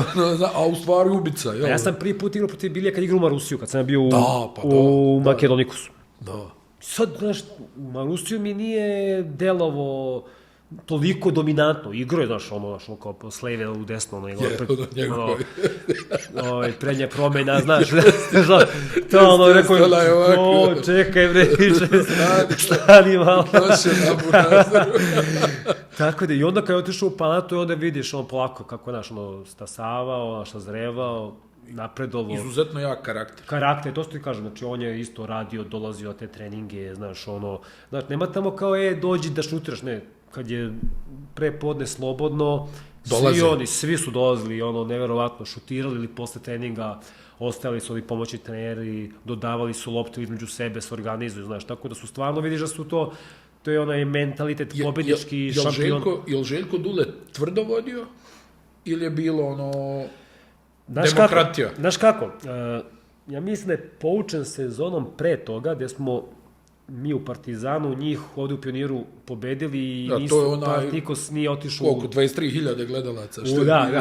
25. Nezvanično. 25, da. A pre toga su oni dve godine, to je sezonu pre toga su osvojili u Atini Final Four, sledeće godine... To je protiv CSKA bio. Da. I onda, vratno, da kažemo, s tim, da kažemo, ne planiram, ne odlaskom na Final Four, Željko je to vodio baš onako pod kontrolom, znaš, i nije bilo zezanja, znaš. Bilo je tu možda jedna na početku sezone, znaš kako u Atini, isto se sve zna, gde ideš na buzuki, gde piješ frapedaki, nešto, sve se dozna. I dalje posle neke utakmice, ne znam ko je bio, otišao, zaglavio, ptičica neka javila i onda je bilo ribanje, ozbiljno, znači na tom nivou da su oni svi... Kao, znaju svi da su pogrešili, nema tu kao sad, šta sad, naš, dobili smo pustne... Kad su pravi karakteri, jel? Znaš, tačno se zna. I onda, stvarno, svi su bili onako pod kontrolom, kad se pobedi neka utakmica, kad je vikend, kao, coach, da li može da se izađe, coach kaže, može, nije problem i zato, eto, da kažemo, ta sezona je stvarno bilo vrhunska što se tiče rezultata. Ko je najviše izlazio osim Pekmana, molim te? Znači, Nije, Pekman, jel? Nije, Vidiš. Nije. Znači onda Mike Batista. Znaš, krene na početku dok nije bilo upozorenje. Nije. On je više onako kuće provodio vreme, znaš, u nekom svom ritmu, a više su bili zajedno ovi igrači koji su već tu 2-3 godine bili zajedno, znaš. Mislim, tu i tamo smo se mi pridružili nekoj večeri kad odemo, ali generalno... Ti nisi izlazio? Pa slabije, znaš. A ja kažem, i u toj nekoj iluziji... Gdje si živio, Glifada ili? Živjeli smo gore na Kifisiji. Kifisiju, da. Gore smo svi živjeli. Da. Znaš, to Beverly Hills. Da. Gde je svaki kafić pun, znaš, lepo vreme, to se samo ispije kafe, to je haos i tako da, nisam, znaš, jer obzirom na tu neku svoju ulogu i celu situaciju gde, znaš, mi smo znali da tu mora se napravi rezultat te godine, obzirom da se prethodne sezona, da kažemo, kiksnula što se tiče Eurolige. I mi smo svi onako bili koncentrisani, usmereni ka igri i ka rezultatima. I mi smo taj prvi deo Eurolige završili, da li drugi ili treći na tabeli, nismo bili prvi. Da. Pa kasno paljenje. Pa da, bukvalno Barcelona nas je dobila tamo i u Atini i ne znam ko je još bio, tako da i onda smo top 16 bili u grupi sa Partizanom, sa, nije bilo Siena, nego ne mogu setiti, Lotomatika, Roma i da li neki turski klub ne osjećam. A tu smo završili prvi u grupi i išli smo u play-off u četvrtfinalu na Montepaschi Siena, koja je imala tada isto ekipu. Da, oni su tad dominirali Italija, jel? Ja mislim, nisi mogao obrvu da otvoriš. Da, mislim, i tu smo imali prednost domaćeg terena, prvu utakmicu dobijamo, a Atini drugu gubimo. Vidiš, toga se ne sjećam, izgubili ste drugu, a? Da, drugu smo izgubili u Atini i idemo u Sijenu, gde je naš domaći teren, naš u Sijeni je bio ozbiljan. Uvijek neugodni McIntyre. Da. Pa isto i Kaukenas i Lavrinović, pa se Benjamin Sato i Eze i, znaš. Da. To je bilo... Stone Rook, doktor, znači 0 poena, ali sve ostalo... Da, samo... Sve, seci. I dobili smo ih 2 u Sijeni. Kako je? Prva je bila onako laganija, ta četvrta je bila onako neizvesna i dobili smo ih i onda smo na Final Four u Berlinu. Ali taj Final Four, šta je ono bio? Jesi bio? Ne, nisam bio i žao mi je, vjerujem, išli su mi neki drugovi, ali one utakmice, pazi, gdje vi sredite prvo Olimpijakosa u polufinalu. Tako je. To se ja svima ponavljam, mi u slačionici, ulazi predsjednik pokojni Janakopoulos, Dimitris, i kaže, ne, Tanasis, pardon, ja Dimitris. Je li Pavlos ili Tanasis ušao? Tanasis. Da. I kaže, ljudi, meni je bitna samo ova utakmica, da se dobije. Samo da se dobije Olimpijakos. Finale, šta bude, da. Mi imamo kao čudu, kao, znaš, sreće, dobili smo i Olimpijakos i posle finale, razumeš, ali njima je to, pa niko samo da se Olimpijakos dobije. Da. A sretali su se, pazi, ja ovako sad kad vrati malo film, sretali su se, ali ja mislim da nikad nisu bile takve ekipe, pa ne i Olimpijakos ako na tom Final Fouru. Da, mislim Olimpijakos. To je brutalka. Jeste. I mislim... Ali ja, kako se sjećam, vi ste vodili čitavu utakmicu. Jeste. Ali smo ušli u neku neizvesnu... Knap je bilo, ali... Jeste. Da. Znam da je Burus neki poluhorog promašio nešto dal za produžetak, ali isto je bila egal cela utakmica, gde u duša, ajde, kao mi smo vodili, i onda finale sa CSKA. Kakva je utakmica? Da, to je bilo. Stani, vi ste prvo poluvrijeme savršeno, ono je nemoguće, znači, tu je Dru Nikolas, Jasikevičić, sa svih strana. 20 razlike, da. I kreće drugo poluvrijeme. I ovi se vraćaju. Naš sudija puste malo čvršću igru. Tap, egal. Jel tu bila i ona dramaturgija kad je Tanas gađao parama? Jeste. Da, mislim, mi u tom trenutku to nismo videli. Da, to je naknadno se saznalo. Posle kaže, šta bre, ovi hoće pare? Kao uzme, kaže, baca neke pare tamo po parketu. Šov. Ali viš ti koliko su ni volili taj klub, to je nevjerojatno. Jel da? Palo se nas, da, mislim, to je bilo smeh, znači ono kad se igra protiv Olimpijakosa ili nešto u Aki, pa ovi nešto navijaju, pa sudije prekidaju utakmicu, pa su onda ubacili onu mrežu ribarsku. Sjećaš se mreže? 30 metara. Ta nasti s pantalonem mu spadaju, ona nek kaljiš, onako zateže ga. Oni njemu pevaju pesmu, lože ga još više nešto. Znači, šov, nevjerojatno koliko su volili klub i digli taj klub na taj nivo i ti trofeji i tolika ulaganja. Lična, znaš, to je... Da, lično. To je jako kad kažeš, lična ulaganja. Tako da... Nije to ni pozajmica, ni ovo, ni pa ono. Da. Naprimjer, Dimitri... Evo ga moji 20 miliona, 30, koliko treba. Pa, znaš, na suludo takmičenje, ako su ovi iz Olimpijakosa doveli nekog igrača, platili x miliona, pa da, onda ja dovedem, ne znam, A Dimitris je tad bio, da kažemo, zadužen, mislim, za onaj prasinit, novine koje su imali kao dnevnu štampu sportsku, nije toliko bio, da kažeš, uključen u klub. Tek je on posle preuzeo, znači, neke tamo sad... 12, 11, da, kad su već bili onako u godinama i onda on preuzeo da vodi ekipu. I kažemo, sad je tek digao ovih posljednjih 3-4 godine, sad, da kažemo, Panathinaikos koji je bio... I tamo i Željko kad galami na Mesinu posle finala, da, ona ga pita kao šta ko... Ali ne znam, on je sad i tudi sa nešto pričao, ja sam ti rekao, ne, faul, čovjek gloko.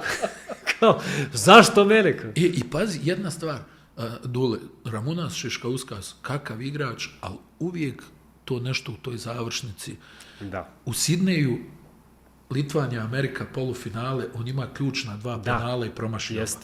Promaši tu trojku protiv vas u Berlinu i promaši 2 penala u Istanbulu protiv Olimpijakosa, sjećaš se? Kad je CSKA i tu je takav igrač i pazi da mi neko ti bi rekao šutni ti, znači on šutni ti, 2 penala, a on Da. Pazi, 2 puta 2 penala da promaši takva ruka, takav igrač. A on je bio u Atini kad su osvojili 2008. mislim. Jeste.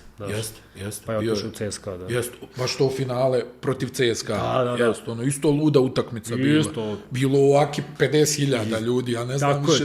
I to je bilo isto baš dobro tekma, sećam se, znači, nevjerovatno. Reci mi, ti, nakon toga, jesi, planski se vratio u Partizan ili iskrsla situacija? Pa, mislim, ja sam imao 1+1 sa Panathinaikosom i onda sam se, kažem, ajde, vratio u Partizan, jer sam Partizan me zvao, rekao, ajde da se vratiš, u stvari, na moju poziciju je došao Tepić, Milenko. Da, Tepa je došao i onda ta pozicija bila popunjena, da ja tu opciju nisam imao, znači da klub nije produžio i onda sam se vratio u Partizan, planski. To je sezona... To je sezona svih sezona. Da, to je to. To bi da kažeš potvrda celog nekog minulog rada, ne samo mog, nego svih tih sezona u Partizanu i tih nekih igrača koji su prolazili, koji su igrali, gdje smo to sve nekako gradili, onako, korak po korak, da se uspostaviš kao neka stabilna evroligaška ekipa. Ali, pazi, znaš što je nevjerovatno? Ajde, mi se sad već i dugo znamo, ali igrači igraju godine i godine. Znači, ne znam, igraju 20 godina, 15, osvajaš trofeje. A malo ljudi za života da odigra jednu utakmicu, a ne da ima jednu takvu sezonu kakvu si ti imao. Pričemu ja ne govorim o statistici. Da. Nego dovoljno, znači ti si iz 3 utakmice ušao u legendu, faktički. Iz 3 utakmice. Te sezone. Da, znači, te važne... Efes u Pioniru, što se možda ljudi ne sjećaju, više onaj tvoj skok šut za pobjedu, kad je Marić napravio onaj blok, Makabi u Tel Avivu i naravno Cibona u Zagrebu. To znači ljudi za karijere ne naprave jednu takvu, jel? A ti si u 3 situacije napravio, mislim... Ja kažem, to negde ti se vrati ti se vratno gdje si možda neke propuste pravi ili loše odluke što se tiče možda odabira tih ekipa kad sam, na primjer, išao u inostranstvo, da kažeš, taj Makedonikos možda nije bio u tom momentu prava ekipa za mene, ali kako možeš da znaš? A ti ne možeš to nikada znaš, tako da, ali ja kažem, sve ide to u neki rok službe. Odeš u Real pa bude katastrofa. Pa to, bukvalno, znaš, tako da to ide sve neki rok službe i to mi se nekako vratilo kroz tu sezonu koja je, Od početka je bilo onako malo, ne kažem čudno, ali ništa nije nagoveštavalo da će tako da se završi, znaš. Ništa. Jer te godine se i Deki vratio Milojević, potpisuje, i onda je, pošto je vidio... Trebao Milt Palacio da dođe. Tako, i Deki kaže, ja ne mogu više, bole me kolena, ja završam karijeru, Deki prestaje da igra košarku. Dolazi Alex Marić iz nepoznanica iz Španije. Da. Šćepa ga preporučio. Tako je. Vratio sam se ja i sada odlazimo na turnir, taj u Ameriku, čuveni. Da. I mi kao vraćamo... Šta ste igrali? Denver Phoenix, jel tako? Da. I kaže, Dule, ništa, potpisujemo Milta Palacija, vraća se Milt, mi smo Milta obožavali, to je bio najveći kralj koji... Stvarno? To je gospodin. Pazi, ali da dođe čovjek koji je odigrao 500 NBA utakmica, da. I onako malo i s viškom kila, jel? Da. I one 2 znojnice, što tako je nosio, Milt, tenisir. Mi smo ga obožavali, on je voleo Beograd, znači on se uklopio skroz, pogotovo te sezone kad smo pravili. Je bio opasan igrač, jeste? Jeste. I on isto kao navodno bio bez šuta, ali on isto kad je trebao ubacivo neke trojke, ali on te baci na rame, pa on te nosi... do zicera. Kako sam siđi i idemo nadal.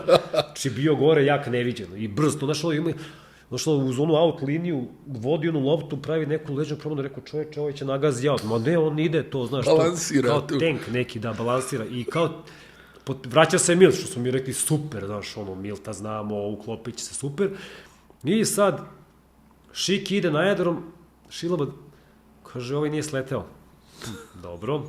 Oni sad, kao mi sad dobijamo naš kao, pa što nije došao, pa kao problem sa pasošem, kao dolazi sutra.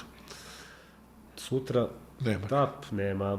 Kaže Dule, seci, gotovo, tražimo novog. Ne možemo čekati. Tražimo novog igrača, ovo je neozbiljno, šta je tu posredi bilo, ne znamo. I mi igramo taj turnir u Americi, znači, igrali smo pre utakmice, te dve igrali smo nekim kombinovanim sastavom, znaš, jednu utakmicu u Čikagu, jednu blizu Čikaga i jednu oko Detroita. Igramo Phoenix, igramo Denver, tu gubimo po 30 razlike, ali nam je to značilo neviđeno, znaš, ti vidiš u stvari ko je to nivo fizikalija, znaš, kolika su to tela, znaš, pa teren, pa illegal defense, znaš, dođi Slavko, znaš, a to je Dule bio show, znači, mi igramo Slavko Vranješ koji je bio Gondanu u Americi i sad kao on zna illegal defense, pa kao, vadi se iz reketa, ne vadi se iz reketa, Dule, alo, da si ostao tu u reketu, da nisi mrdao, pusti me ti, što mi demonstriraš. Ti izlaziš. Illegal defense, znaš, haos, i show. A mi smo tu igrali, znači i mi dolazimo u Beograd, dolazi prvo Lawrence Roberts, potpisuje, koji je pre toga bio u Zvezdi. Koji ima NBA iskustva. Isto NBA iskustva. Počinje sezona, mi igramo sa Cibonom u Beogradu, u Pioniru, gubimo tu prvu utakmicu. Da. I sad tu već kreće znaš, pa to ekipa Partizana, mi još nismo ni kompletni, igramo loše, vratili se za američke turneje, znaš, vratno to još malo taj neki vremenska razlika, znaš, te stiže, nisi svež i tako dalje, potpisuje Bome Keleb i dobijamo Hemofarm drugu utakmicu, jedva, mislim da je Pera dao neku trojku za produžetak. Iz okreta. Da, i onda ih u produžetku dajemo neki koš, znači neki zicer, znači ja ne znam ja kako smo dobili. I prva utakmica protiv Unikahe iz Malagi u Beogradu, dolazi Bo sa aerodromom, bukvalno, sav polušlogiran od vremenske razlike. Pre toga bio u Turskoj, on odigra super, znaš, onako, loptica, skočica, ti viš koji je to brzanjac, šta je to? Da je, znaš, 17-18 pojena, mi tu utakmicu izgubimo.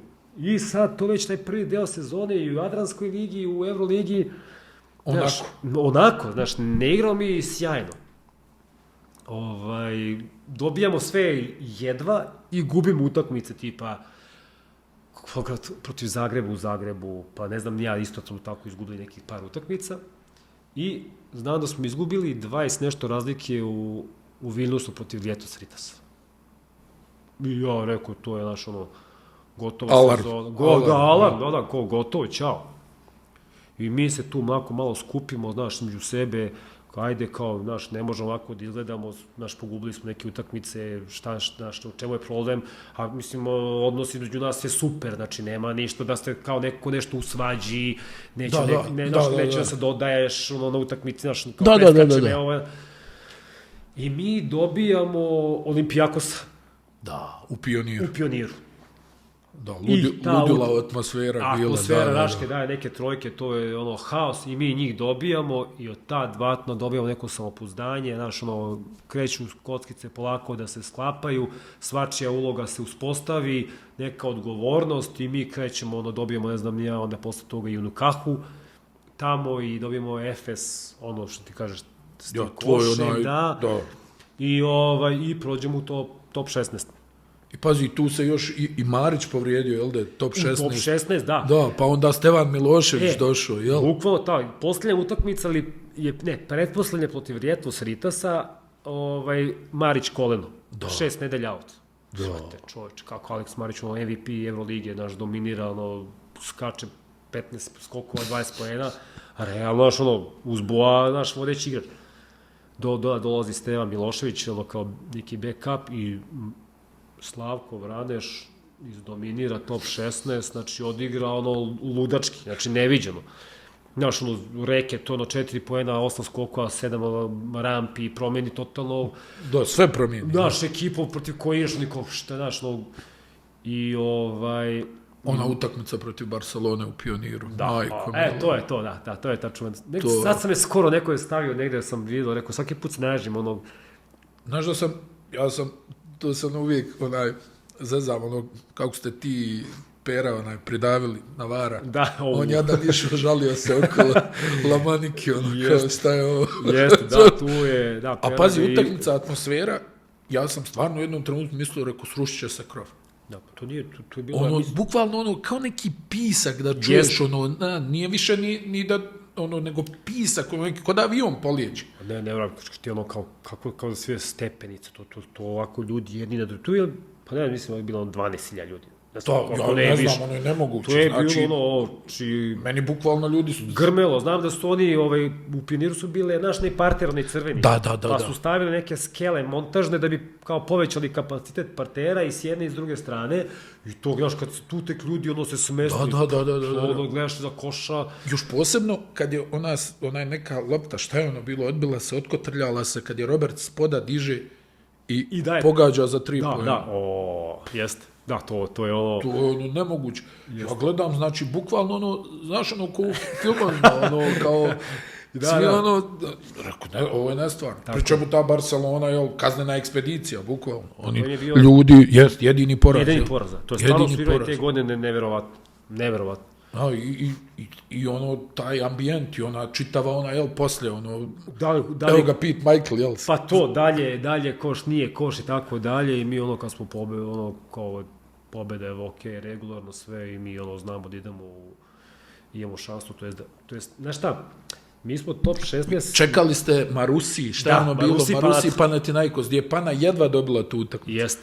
A Barcokas bio trener Marusi. Tako je, Barcokas bio trener Marusija, Panathinaikos se već tad nije mogao se plasira, jer su oni bili neki problemi sa povredama i oni protiv Marusija bukvalno uđu sa 7-8 igrača. I sad mi znamo, ako Marusi dobije, Marusi je nas dobio više u Atini nego mi njih u Beogradu i Marusi ide dalje. I mi u slačionici, jedine, sad treba da uđe naš Dule, da održi sastanak pre početak i mi pratimo, kao Panata vodi, egal, dobiš i mi, sreća, sad idemo rasterećeno, igramo lagano, naravno izgubili smo tu utakmicu, ali i u momentu kad smo pratili Panathinaikos, saznamo Makabi dobije Real u Madridu, Makabi je prvi u grupi, mi smo mislili idemo na Real 100%, kao bit će Real prvi, pa idemo na njih.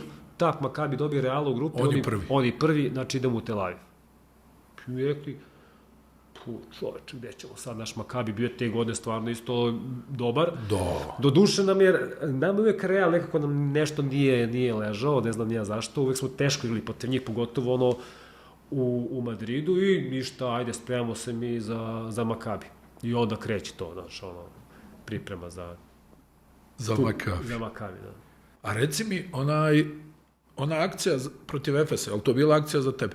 Jeste. Da šutneš? Da. A. I tu je Dule, tu sam sve znadio, zato sam ja pred kraj utakmice ušao neki, ne znam ja, 7-8 poena, dao neku trojku, ne znam ja, i onda vratno video, ja sam kao u ritmu, ajde... Na njega? Na njega da igramo. I stvarno Dule isto to kaže, primiš tu loptu, pređeš pola, Marić ti pravi blok i sad nije on rekao šutni, nego jednostavno tako se otvorila situacija jer se Kaja Peker bio povuku baš dosta od mene, u nekom dropu dubokom, Rakočić bio zagledan u Marićevom bloku, razumeš, I ja sam se digao sa penali i šutno i ubacio. Što je realno težak šut za pogled. Ja, mislim, to inače nije moj šut, ja sam ga baš retko i uzimao na utakmicama, a smo ga trenirali, to ti je to. Znači, mi smo imali isto tu neku vežbu, sad pola kao dobijaš, imaš 2 driblinga i da naskačeš, znači na 2 poena, oko reketa i tako dalje i 50 ubačenih, kad ubaciš 50, onda možemo, i gotov trening, znaš. Tako da opet, to ti je ta neki automatizam i memorija koju ti treniraš na treninzima.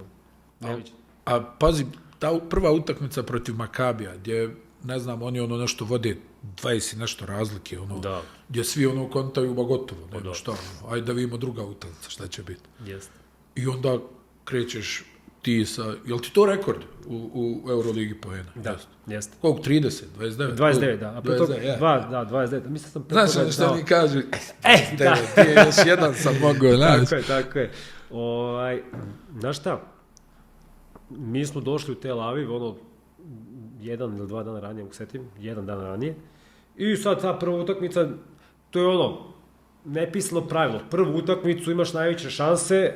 Znaš, oni su iz rasterećenja. Iz rasterećenja, domaća ekipa je pod pritiskom i tako dalje, samo što to nije izgledalo nikakav pritisak, jer Makabi je već vodio 20 razlike, mi nismo mogli da se prisaberemo niti malo u tom prvom poluvremenu.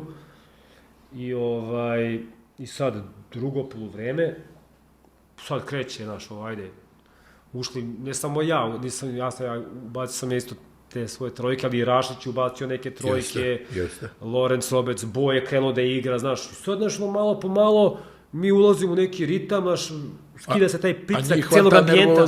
A njih hvata nervoza. Tako je, znaš, znaš, kako kada ti ide, 17 pojena, pa 10, pa 15, znaš, oni daju, da kažeš, teško pojena, mi šut, prodor, polu, kontra i tako dalje. I stvarno smo ih slomili tu, pred zadnjih možda minut i po 2, gde oni su čak i izgubili neku loptu, gde su mogli da se ugasli se skroz i mi ih prelomimo i dobiju utakmicu i to je bilo sad šok.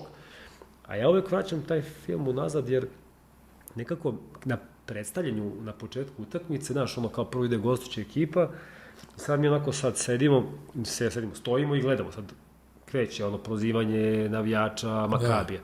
I oni ulaze, znaš, poskakuju, pa se, znaš, rukuju ovako, pa, znaš, rame. 100 pozdrava. 100 pozdrava, a mi smo bili onako simple, znači, vojska, znači, nema kod nas toga. Da, samo ovo. I mi onako, znaš, kao da smo između sebe pogledali, čovječko, malo su nas ovi pocenili, znaš, u smislu, da s pravom ili ne, ali, znaš, ne prijatno, znaš, u tebi budi neki, znaš, ekstra motivaciju, kažeš, čovječ, pa nismo mi baš toliko sada...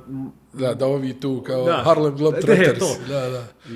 I eto, dobili smo ih prvu utakmicu, drugu, ajde, izgubi smo i onda povratak nazad za Beograd, gde smo mi znali... Nisu imali šansu. Da, gde smo mi znali tu, ta šansa ne sme se... A pazi, nevjerovatno, kako ste odigrali te dvije utakmice, nekako sve kao oni su kao tu negdje, ali međutim ti vidiš kako utakmica odmiče, što si ti pričao, domaći teren, sad ti znaš da imaš 2 meč lopte, da odeš na Final Four, gdje se realno, mora malo i nervoze da se uvuče, neke strepnje, nečega, ali ne, što se ja sjećam, znam da su obje bile sigurne pobjede. Jeste, stvarno smo odigrali te dvije utakmice u areni, kao da smo ekipa neka koja već godinama igra, ne znam, Final Four, tu se bori, znaš. Upravo to. Jer oni su imali dobru ekipu, imali su isto iskosni igrače, naš Pini Gershon vodio x u takvih utakmica i tako dalje. Osvajaju titul. Pa je osvajao titul, ali a što ti je to kad osjetiš taj moment u ekipi, tog samopouzdanja, te sigurnosti, da znaš ti kad napraviš neku grešku ili promašiš, znaš, ima ko da pokrije. Ima ko da pokrije, ide dalje, znači igra se, nema dolazimo sad u neku dubiozu razmišljanja, jao, čekaj sad, pa kako ćemo sad, nismo ubacili ništa. Samo meljemo 40 minuta i tako smo ih i te dve utakmice u Beogradu dobili, gde, znaš, kažeš, bile... Tu se još igralo u areni. U areni, da, mislim... Što je tad bio bauk. Tako je. Znaš, gdje sad da izlaziš iz Pionira, moji koševi. Jeste, ali je stvarno bio pravi moment da se pređu u arenu i atmosfera tada je bila stvarno za nezaborav. I celna koreografija i posle radovanje i sve, tako da je bilo ono... A reci mi, Bo Mekejleb Lučić je ovdje sjedio na tvojom mjestu pričao kako je Bo pojeo čitav kivi. On nije znao da treba da se oguli, pa je pojeo čitav kivi. Ja, Bo je show bio. On je isto bio dobar, povučen, znaš, onako van terena, polu nesiguran.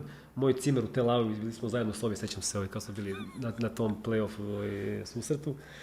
I ja stalno, ajde, vidimo, pričamo malo ga, čisto da ga opustim, jer on je čutolog, ne priča ni malo. Ništa, sve pa to svoje i samo se smeška kad ga nešto prozoveš, kad ga nešto zezaš. Tako da i Boje bio, i Roberts je bio super. Znači, da, Roberts je onako drugačiji fazon bio. On ima neki svoj stav, ali je bio super isto, šminka, zezao se s nama, tako da bili su stvarno super i ali za Boa, mi smo znali da je on iz New Orleansa tamo negde rodom i ima ih u porodici dosta i on je, vidiš da je dosta orijentisan ka porodici, stalno je razgovarao sa mamom, pa pričaju i tako dalje, ali je bio Boje čudo. Da, stvarno onaj prvi korak koji je možda u to vrijeme, ja ne znam da je bio onaj brži prvi korak od njega. Pa jeste, mislim, pogotovo... Čovjek bez šuta koji mislim... Znaš, ti sad... Ne možeš da ga uhvatiš. On hvata jedine neki dvokorak, razumeš šta ti misliš, on će da propadne, jer, znaš, ta dužina koraka naspram njegove, da kažeš, visine, on tap kao Feder, on ide gore, on ide na zakucavanja, pa mislim, ono posljednje polaganje u Parizu, još on vuče... Sa 3 metra je spušta. Da, ono, ludilo, čovječ, ludilo. Aj dobro, ispričali smo o utakmici protiv Cibone, pravili su se i filmovi dokumentarni i nema šta nije, i ti si pričao nebrojeno puta kako si vježbao taj neki šut, ali stvarno ja znam da sam sjedio ispod koša i gledao kako ti izbacuješ loptu i način na koji nisi ti bacio loptu, to je ono što je nevjerovatno iz ove perspektive. Sad mislim, možemo sad da pričam ovo ili ono, ušla je i to je to, ali stvarno si je bacio da ga daš. Da, pa to ti je to, znači neki u tom momentu čudna neka svest da uopšte pokušaš u celom onom ambijentu gde se navijači u areni tamo u Zagrebačkoj raduju. To je realno gotovo, jel? Da, a mi smo pre toga imali 2 puta dobijenu utakmicu i ulazimo u produžetak. Zbog promašenih penala. Tako je, nekih izgubnih lopti. I ja rekao, znaš, samo kako je moguće da mi izgubimo ovu utakmicu ovako, znaš.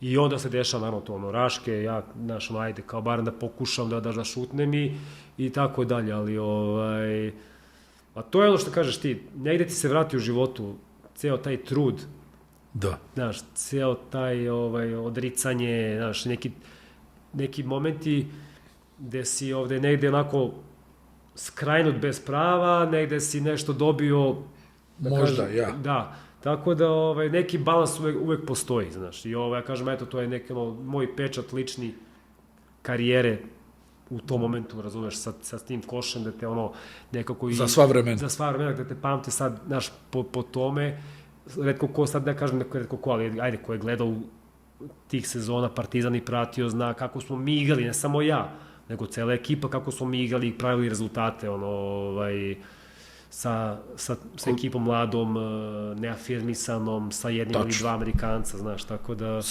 Je bukvalno nukleus, jel? Ti sad kad pogledaš sastav Partizana koji je otišao na Final Four, jel? Iz ove perspektive, kao, ma da... Mislim, ja kažem, Veseli ne može meni da bude nikad stranac, jer Jan je bio domaći igrač, mislim, tako da, samo je to Bo i Lawrence Roberts. Da, mislim, ali, znaš šta, sjećam se, recimo, nakon te utakmice, ne znam je li prošlo par dana, nije par dana, pazi, to je 2010. godina, mene zove drug, kaže, evo izašla je na nba.com Kecmanov koš sa vašim komentarom. Ozbiljno? Da, i na ESPN-u. Znam za ESPN, da, to sam neko rekao. Znači, što ja odlazim, znaš, tad su kompjuteri bili, jel? Nema koji telefon ti nešto da vrtiš. Ja gledam to i razmišljam, ovo se nikad nije desilo. Do tada nikad. Da oni nešto okače iz Evrope, neki potez. Pogotovo... Evropska košarka da se treba tamo nešto... ne postoji, jel? Ma nema... To izlazi. Da. I ja gledam, rekao, šta je ovo? I pazi, na Final Fouru u Parizu se vrtio taj koš. I u Bersiju, na onom velikom ekranu. Da, vidiš, nisam primetio. Da, i to najusporen snimak, kad je ti izbacuješ. Jer znaš da niko nije uhvatio u živom vremenu taj koš. Niko. Jeste. Čuli su samo nas kako urlamo. Niko nije znao šta se desilo. I taj koš, i pazi, ti razmišljaš, takva utakmica da se desi u ABA ligi. Pazi, u finalu. Da. Ja nisam siguran da takvo nešto može da se ponovi. Da. Najiskrenije. Mislim da u jednoj sekundi se 2 puta promijeni pobjednik u finalu. Ti znaš kakva su finala obično. Tvrdoća, ne gubi lopte, ubaci neke penale, znaš, nešto, svi da ne pogriješe, jel, da ne bude ja kriv. Ali da se desi to gdje, ne znam, Bojan Bogdanović, koji, evo, pričali smo, jel, njegova sudbina da ode iz Reala i spasi se. Da je ostao u Realu, vjerovatno nikad ne bi napravio ništa u karijeri. Tako je nekako bilo. Tako je. I on koji nije pogodio olimpijski bazen čitavu utakmicu, ubaci taj šut. Tako je, da. I onda gdje svi misle da je gotovo, ti sa svog penala, ja mislim, ne znam, tu je negdje bilo, sa svog penala ubaciš za pobjedu. Da. Pa znaš šta, mislim, film, pazi, neko da je scenario pisao. Jeste. Jel, pa da mu neko dođe i kaže, u završnicu, kakvu završnicu? Ma nemoj odavdje da šutira, nije realno. Tako je. Prepravi ovo. Ajde, nemoj da se zenete, stvarno ne ozbiljni ste. Makar spolater. Jeste. Ne, stvarno, i ja mislim da to, realno, opet kažem, ljudi igraju 20 godina, ne naprave ništa slično. Da. Takvom košu, u finalu. Pazi, u finalu, ja opet kažem finale, znači, ti znaš kakve su finale, koliko si imao, ja ne pamtim takvo finale da je bilo na našim prostorima. Čak ni možda, evo, Final Four mi reci, evo, Printezis ga je dao protiv CSKA, ali je bio floater. Jeste.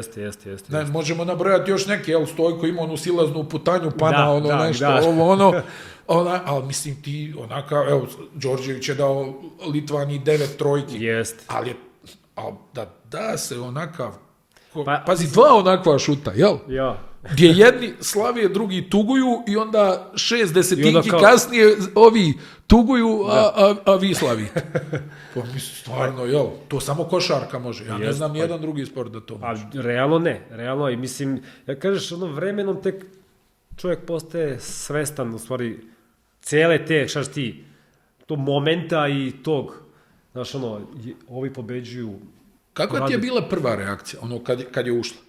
Šta si prvo uradio? Jesi slavio ili si gledao, jel su priznali? Pa ne, prvo, neki čudni muk od jedan put, kao da je bilo 3 sekunde neke tišine, doduše nije bilo 3 sekunde, možda je meni to delo kao... Bilo je, da. Znaš, I ja sad vidim uleću Dule, Sale, svi klupa cela raduje se i sad ja znaš, radujem se nekako polustidljivo, znaš, kao da li važi, ne važi, znaš, kao i dalje si u nekoj bojazni da li će sudije da priznaju koš, znaš. Jer oni sad skaču sudije iz Cibone, kao ne važi se, isteklo vreme. A u stvari se važi. Znaš, i onda te kad su ovi rekli, ne, tap, onda kaže sebi, super, sad, može da mislim, ti si tad već i dovoljno iskusan, ti si bio svjestan šta si uradio. Da, ali opet, koliko ljudima je, znaš, ta pobjeda i način na koji se pobedilo u Zagrebu sa tim košem, znaš, i dan danas, ja kažem stalno,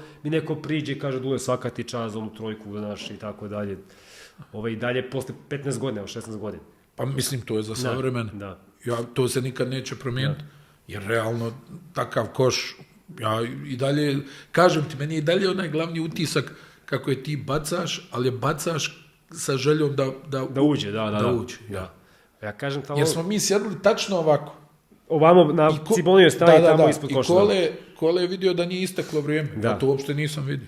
Šta si ti gledao kad je Kole rekao? Ti si vjerojatno isto mislio... Ne, ja sam gledao, Kole govori, ja čujem njega šta on govori, ali ja vidim da Rašić ubacuje loptu do tebe. Aha. I vidim da ti praviš onaj pokret, znaš, da još nisi ono kao... Da. I sad kako ona leti, ja vidim da ona ima putanju. Sad ti to, nekako djeluje, stani, ovo će da uđe. A stvarno djeluje. Sad, meni je u jednom trenutku, samo znaš, čak mi je djelovalo da će da uđe na obruč, što je nemoguće, realno, a ušla je od tablu, ali mislim, zamisli sad kako je ona imala dobru putanju kad je ona od tablu ušla. Ušla, jest. Jer ti, koliko si igrao godina košarku, ti znaš sa te distance kad je baciš, velika je šansa ako udari u tablu da će da bude dududum i da ispadne. Tako je. A ne, ona je ušla baš što znači da je imala, ja mislim, najsavršeniju moguću putanju. Jest. Pa mislim, znaš tako, tu je stvarno ti nikad... Znam da si ti vježbao taj šut, pa jest, mislim vježbao, ali to nije, mislim, pogotovo, kažeš, u tom nekom momentu i adrenalina i kada sad i toga što ti gledaš na terenu, da kažeš, utakmica je izgubljena, hajde sad... A vodio si čitav meč. A vodio si, daš, tako da je ali, mislim, ja kažem, ajde, negde se gore, neko rekao, super, tako treba da bude. Nevjerovatno. Ja, mislim, pazi, znam Aco Petrović. Znači, oni su pored nas i meni Aco ovako govori, ovo ne važi, a ja mu govorim 0,3 važi. Da. Jer znam uvijek to pravilo, 0,3 za šut. Jest, tako je. 0,3 za šut. Sad mora da bude brz šut, ali ovo je bilo 0,6. Jest. Tako da si ti imao vremena da ispališ.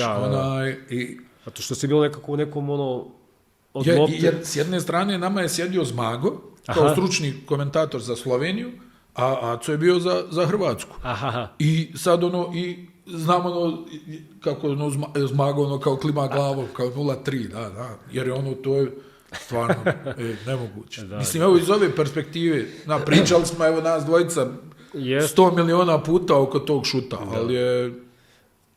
A tipično je sve, razumeš, pogotovo daljina, i ceo taj momentum i vreme i tako da, ajde. Ono što najbitnije bilo je da je ušla. I stani, i posle toga, vi šta ste igrali?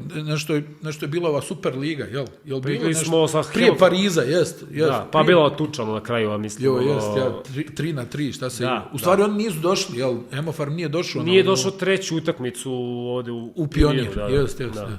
I vi onda idete u Pariz. Da. Ne, to je bilo posle Pariza. Je li to posle Pariza? To je bilo KLS, da kažeš.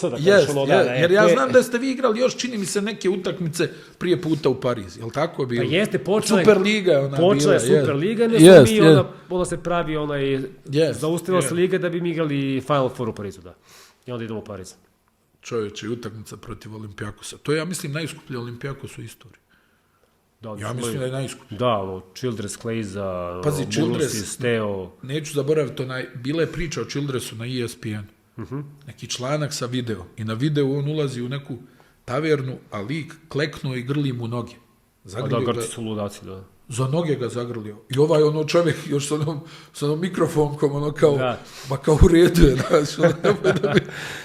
kao dobro, zagrlio nogu i ne pušta. Još i Kleiza i sve. Ja mislim da on nikad stvarno, i jedni i drugi su potrošili enormne količine novca, ali mislim da Olimpijakos nikad nije potrošio više novca nego na tu ekipu. Pa mislim da, čekaj, ko je još tu bio od ovih, da kažeš, Pa Patrick Beverly bio Patrick Beverly, da. Treći play bio Patrick Beverly. Čak je bio iz Kuni Pene, mislim, u rosteru, a da nije igrao. I imali su igrača, ja više ne mogu. Samo kad krenu da ulaze, znači, ne znam da li je bio Halperin te godine. Vrlo moguće. Znam da je bio Burusis, da je tu za međuljudske odnose bio onaj Vasilopoulos, kako se zvao, on je jadan, nešto kao... Papalukas bio, Teo Papalukas, Papalukas Teo. Papalukas Teo i Beverly treći playmaker. I čovječe oni, i ja prije utakmice, pošto smo bili na Final Fouru, nema šanse, što? Da. Znam da je bio Podraga dolazi na utakmicu, a oni ga iz Olimpijakosa navijači, nešto kao prozivaju, on im kao pokazuje kao, dobro, tišina. I ta utakmica kao, ma nema šanse, ovi su stvarno ko crna zemlja, jaki, kad krenu utakmica. Utakmica je bila stvarno, egal, nije tu bilo sad da neko vodio nešto mnogo pa stiže mene, to je bilo na jednu loptu. I sad, to je uvek ta poslednja odbrana, znaš.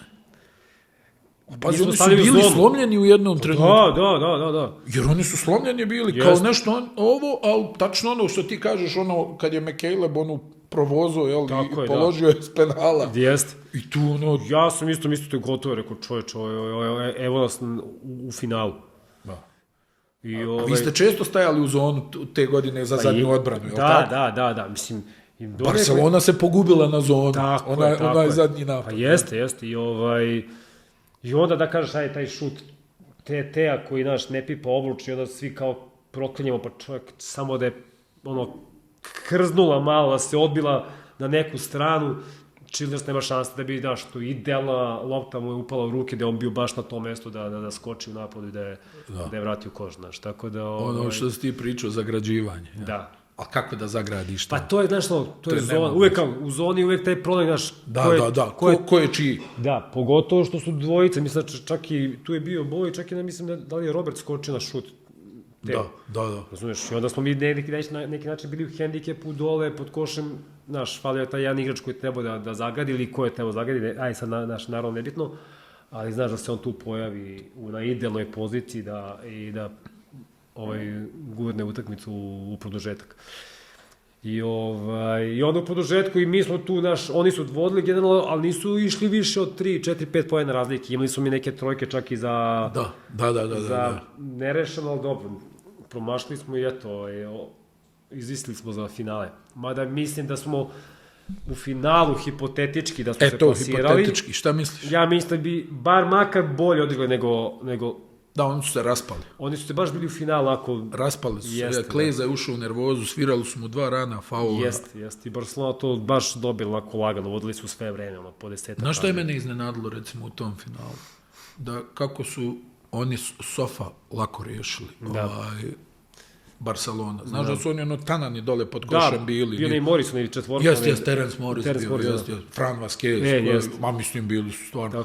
Ali znam da su ga izlijepili dole, da nije mogao da završi. Tako je, da, Lorbek isto krakan dobro. Da. Misliš da bi bilo, Pa da. Pa nekako, znaš šta, iz one pozicije... Na adrenalin, gde si znaš da si ih dobio u Pioniru, možeš realno s njima da... A i njima nije svejedno, oni su izgubili najviše Final Fourove, ja mislim, od svih timova. Da. Znaš, pogotovo kad igraš protiv neke ekipe koji je u dobrom momentu, koji je neki underdog, znaš, kao Partizan Final Four, to niko nije očekivao, mislim, da će se desiti, pogotovo te sezone. I ja sam nekako bio ponosan uopšte na sve nas, kako smo mi obe te utakmice i tu za 3. mjesto odigrali onako muški, znaš, išli smo da pobedimo i to smo izgubili u produžetku, na primjer, to mislim da je možda bila najinteresantnija utakmica za 3. mjesto ikada, razumeš, mi smo to isto gledali kao neki moment da ajde kao da završimo nekako časno tu Euroligu, da pokušamo da pobedimo, da kažemo, eto, barem smo bili 3, ali eto, nažalost, i tu smo tesno izgubili, ali smo se nosili, znaš, tako, mentalitet svih nas je bio, nije bio onako, tu smo nešto zalutali, defetistički, što kao, nije nam tu mesto, pa kao šta uradimo, ako izgubimo, ne znam ja koliko razlike, znaš, imaće ljudi obzire, ali smo stvarno odigrali super. Da, nevjerovatna sezona, stvarno. I evo i sad kad ti pričaš, kad vratim film, bukvalno nije bilo nikakvog povoda da se to desi, a desilo se zamalo, Pa to je ja kažem, jedna utakmica, jedna pobeda, jedan koš, kako te, da kažeš, bude neki okidač, da ekipa samo u momentu, znaš, kao sklapaš kockovu, Rubikovu, i onda, znaš, i onda kad uđeš ti u fazu samo ide, razumeš. A reci mi, iz ove perspektive, kad gledaš ove sad, timove, o tome se dosta priča, taj nukleus domaćih igrača. Jel to ključno za ove timove s naših prostora? da se napravi dobar rezultat? Da moraju ovi domaći da drže slačionicu ili... Pa ja sam neko ko tako razmišlja, znaš, jer sad, da li sam ja staromodan ili mnogo gledam ono vreme unazad kako je nekad bilo, a sad su neka druga vremena, uvek treba praviti neku paralelu i videti šta nešto može da se doda, šta je dobro zameniti i tako dalje, ali mislim da, što ti kažeš, naše podneblje je ipak zasnovno da imaš ti ljude koji to osjećaju, ti igrači, celu tu atmosferu koja se dešava unutar kluba kao što su Partizan ili Zvezda, znaš. Da ta deca ne mora da budu oni priključni prvom timu iz mlađih kategorije, nego da dođeš, znaš, ti pikiraš nekog iz nekog manjeg kluba koji je talentovan i kažeš tu je ti sad tu, radimo sa tobom, ićeš na kaljenu sezonu, ne znam, KLS, pa ćeš doći gdje ćeš malo više minuta u ABA ligi i onda da vidimo kroz to, ako imaš naravno materijala da sve to izneseš i izguraš, dobit ćeš šansu da igraš u Euroligi. I da ti domaći igrači faktički moraju da nose taj nukleus i da se na njih, bez obzira da li su oni noseći igrači ili nisu noseći igrači, bilo bi dobro da imaju ulogu i minutažu u ekipi, da sa tim nekim, da kažeš, ne kažem stavom, ali sa tom nekom ulogom oni mogu da ove druge koje dolaze sa strane da kažu... Da ih ukalupe. Da ih ukalupe, tako, da ih uvedu u priču, da kažu, znaš, ipak ovo može, ovo ne može. Ovo ne može, ovo je ispravno, ovo je neispravno, kad se gubi, ne ide se nigde, napolje, u diskoteku, mislim sad banalizujem, znači Da, ali dobro, to je to. Ovde se, znaš, tako se gledaju stvari na sport, pogotovo za ekipe koje se igra ili ljudi koji navijaju za tvoju ekipu, tako da ja mislim da to je suština da se pravi nukleus domaćih igrača, da sa njih da kažemo lepi i dovode ekipa, to je pojačanja koja su preko potrebna na određenim pozicijama, naravno, i sa kvalitetom. Koliko po tebi Dule stranaca? Koliko može? Evo sad da si ti, recimo, kapiten, jel možeš da staviš pod kontrolu 7 stranaca? Pa ja mislim da je to teško. Jel? Da, ja mislim da je to teško. Mislim, uvek ima neki izuzetak. Ja, zavisi od ličnosti. Od ličnosti, pa to je to ono. Uvek smo govorili i uvek svaki vratno trener ponavlja i mi selekcija igrača, selekcija karaktera. Znaš, to je ono, ti moraš da ispitaš sve o tom igraču kada ga dovodiš, pogotovo kada ga dovodiš u ovo naše podneblje, gde za nas je sport i ono... A mi volimo naše igrače. Da. Za razliku od možda nekih drugih, mi volimo ono da ima domaćih. Tako je. Što je meni prirodno. Pa ne, naravno. I kažeš, onda trebaš da kažeš, kakav je karakter, kako se uklapa u tim, kako se ponaša na terenu, kako trpi izmene, kako trpi kritike, znaš, kako trpi klupu, kako, znaš, da li voli trener da se dere na njega ili, znaš, mora da ga stalno nešto tetošiš, da diljaš i tako dalje. Da diljaš. Znaš, tako da mora to sve da se pravi ozbiljna analitika što se tiče i dobijanja informacije o igraču kada ga dovodiš, pogotovo na taj broj stranaca. Pa da, sama činjenica da je neko domaći igrač ne znači da je dobar karakter. Pa tako? I to, znaš, tako i domaći igrače moraš da uvodiš u priču, da kažeš, ako imaš nekog starijeg igrača koji tu 2 godine, pa dođe neki mlađi, pa kaže, dobro, sine, ovo to što radiš... Do ovde je ovako, odavde... Ovo što si radio, to zaboravi. Tako?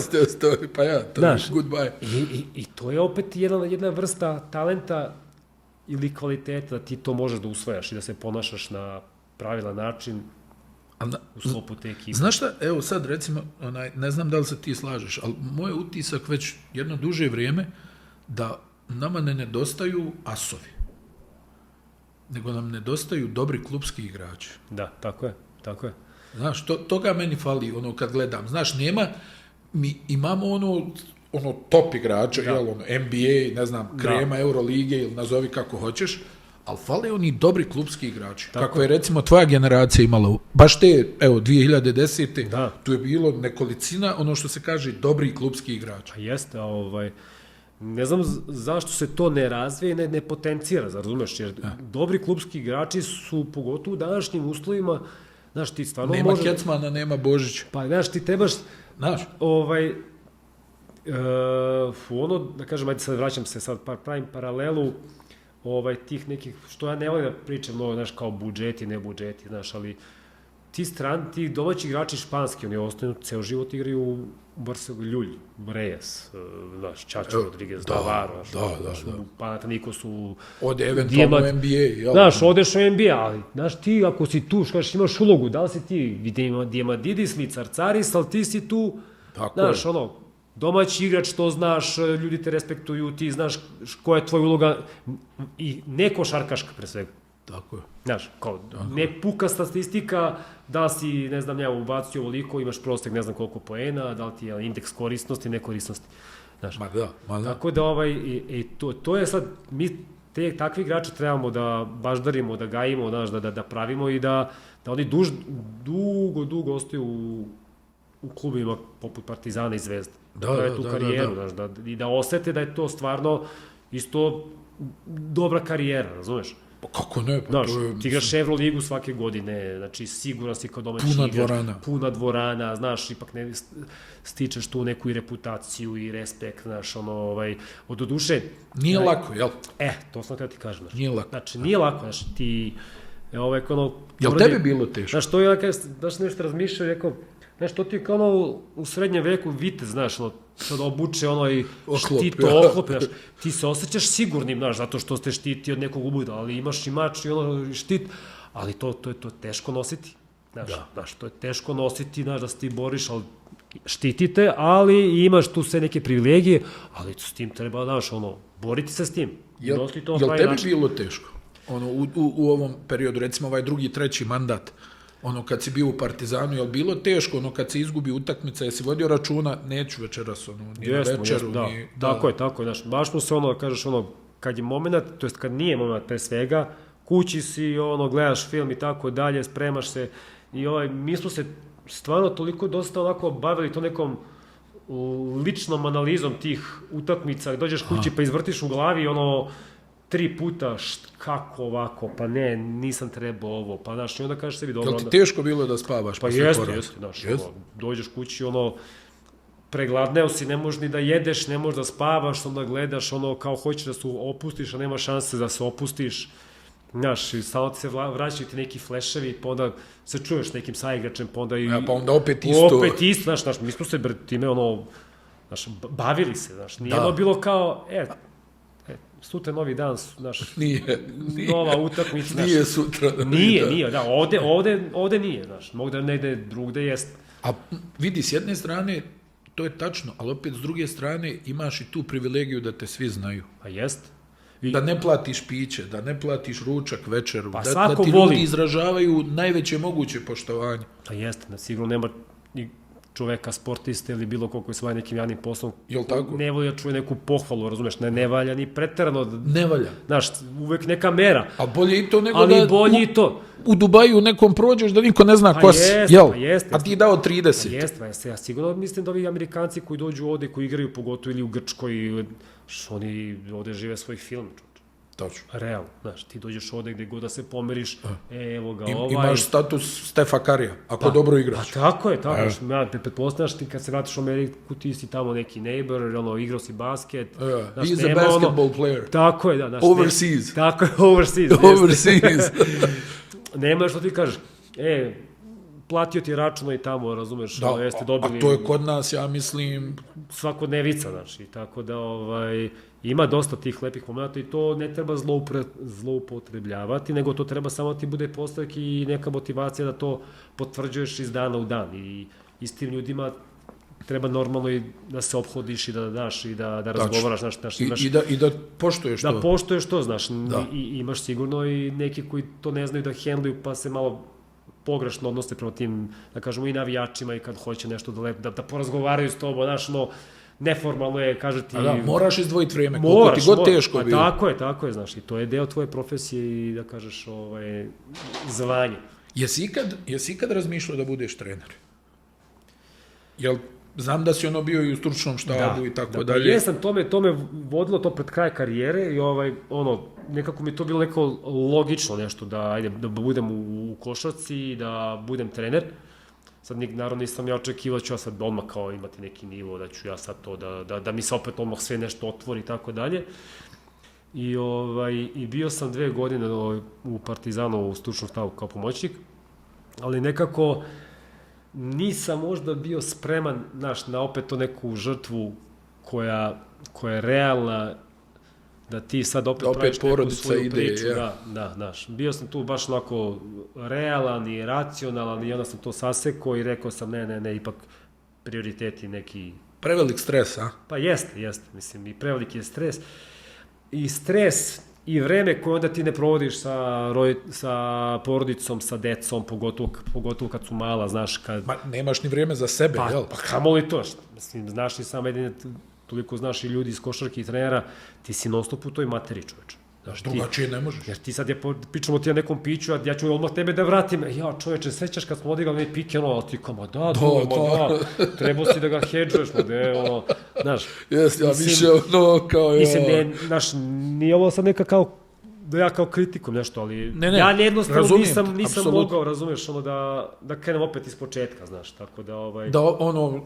Znaš, kreneš da radiš, da gradiš, dolaziš u materiju, znaš, opet neka nova škola, novi pristup, novi odnosi, znaš, ti kad si igraš, to je tap, ti kad ste, sad ono što pričamo, hendluješ igrače, menadžment, upravu, znaš, navijači. Pa pritiske, pa to, znaš, kao, serija poraza, serija pobeda, znaš, treba to sve nositi, čoveč. Znaš, treba biti, mislim, spreman i ima ljudi koji znaju kako to s tim da guraju, da furaju, tako da... Da, ali ja mislim stvarno da je stres enorman. Pa jest, u svakom sportu. Posebno ovi naši treneri ovdje, kad im vidiš lice... Da. Nije to jednostavno. Sad, znaš, ne znaš kako... Ovo satire ljude. Ja mislim da je to profesija koja je možda na nekom drugom mjestu, možda u Francuskoj, na primjer, super, jel? Da. Kao...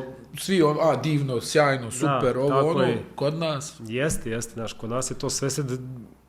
puta 5 gleda, meri, ocenjuje, komentariše. Za igrača ja mislim mnogo lakše, ali trener ja mislim da je tu Jeste. Treba kritike su surove.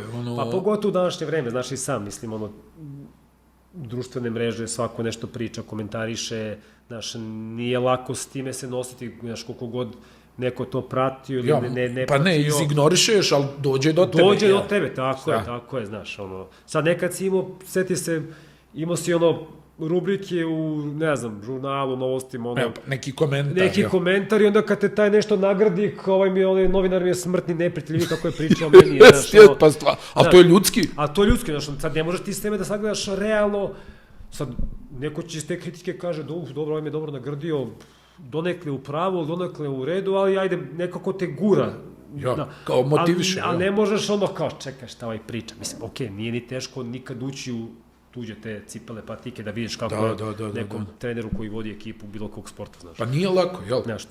Stvarno, i što ti kažeš, znaš kad kažu ništa lično, pa meni je lično, jel? Na mene se odnosi. Jeste, znaš, tako da ne možeš nađeš ni tačnu meru, ni reči kako da sad će neko da reaguje kad nešto napiše, ili to je kad pročitaš, znaš. Uvijek je kao kad je sve okej, onda kao to je normalno, a onda kad krene kritika, onda kao kreće. Možda je to i ljudsko prokletstvo, jel? Pa verovatno. Pohvale nekako apsorbuješ kao ništa, kao nisam pročito. Pojavi se jedna kritika, detoniraš se. Katastrofa. Kao, šta meni da prida? Tako da, znaš, teško je, mislim, treba to sve izdržati. I nositi se s tim, znaš, okej. Izignorisati isto u neku ruku. Nije, pri čemu, jel, kod nas, negdje, kako sam rekao, kritike budu surove. Da. Ti, u Americi isto kritikuju te, nije lako ni tamo otvoriti ove društvene mreže, ali ipak je na jedan drugačiji način, mi smo baš emotivno investirani u to, jel? Nama je to sve. Pa da, jeste, mislim. Sve, tekma je Da, tekma je to, sad onda dođeš do druge strane tih kritika, gdje ima toliko duhovitih tih komentara, da ja nemam društvene mreže i imam X gde čitam vesti, razumeš?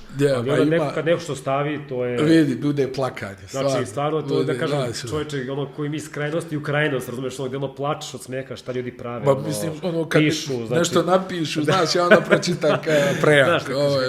Šta je on povezao i šta je on... Da. Jel ti dobro u ovoj košarkaškoj penziji, hajde tako nazaj? Jest. znaš, mislim, barem sam ja našao neki svoj ritam života i mir i neko okruženje koje mi ispunjava, i ljudi s kojima se viđam, naravno porodica na prvom mestu i lepo mi je, znaš. Pa pazi, ti si u Monaku, jel, završio karijeru? Da. Nije loše mjesto da se završi ko bi karijeru. Rekao, da. Tako da... Što si, reci mi, jesi osjetio da ne možeš više, ili ti je dosadilo, ili kako si... Pa znaš kako, već, ja sam godina pre toga bio u Francuskoj, u Ruanu, Luka bio Pavićević trener.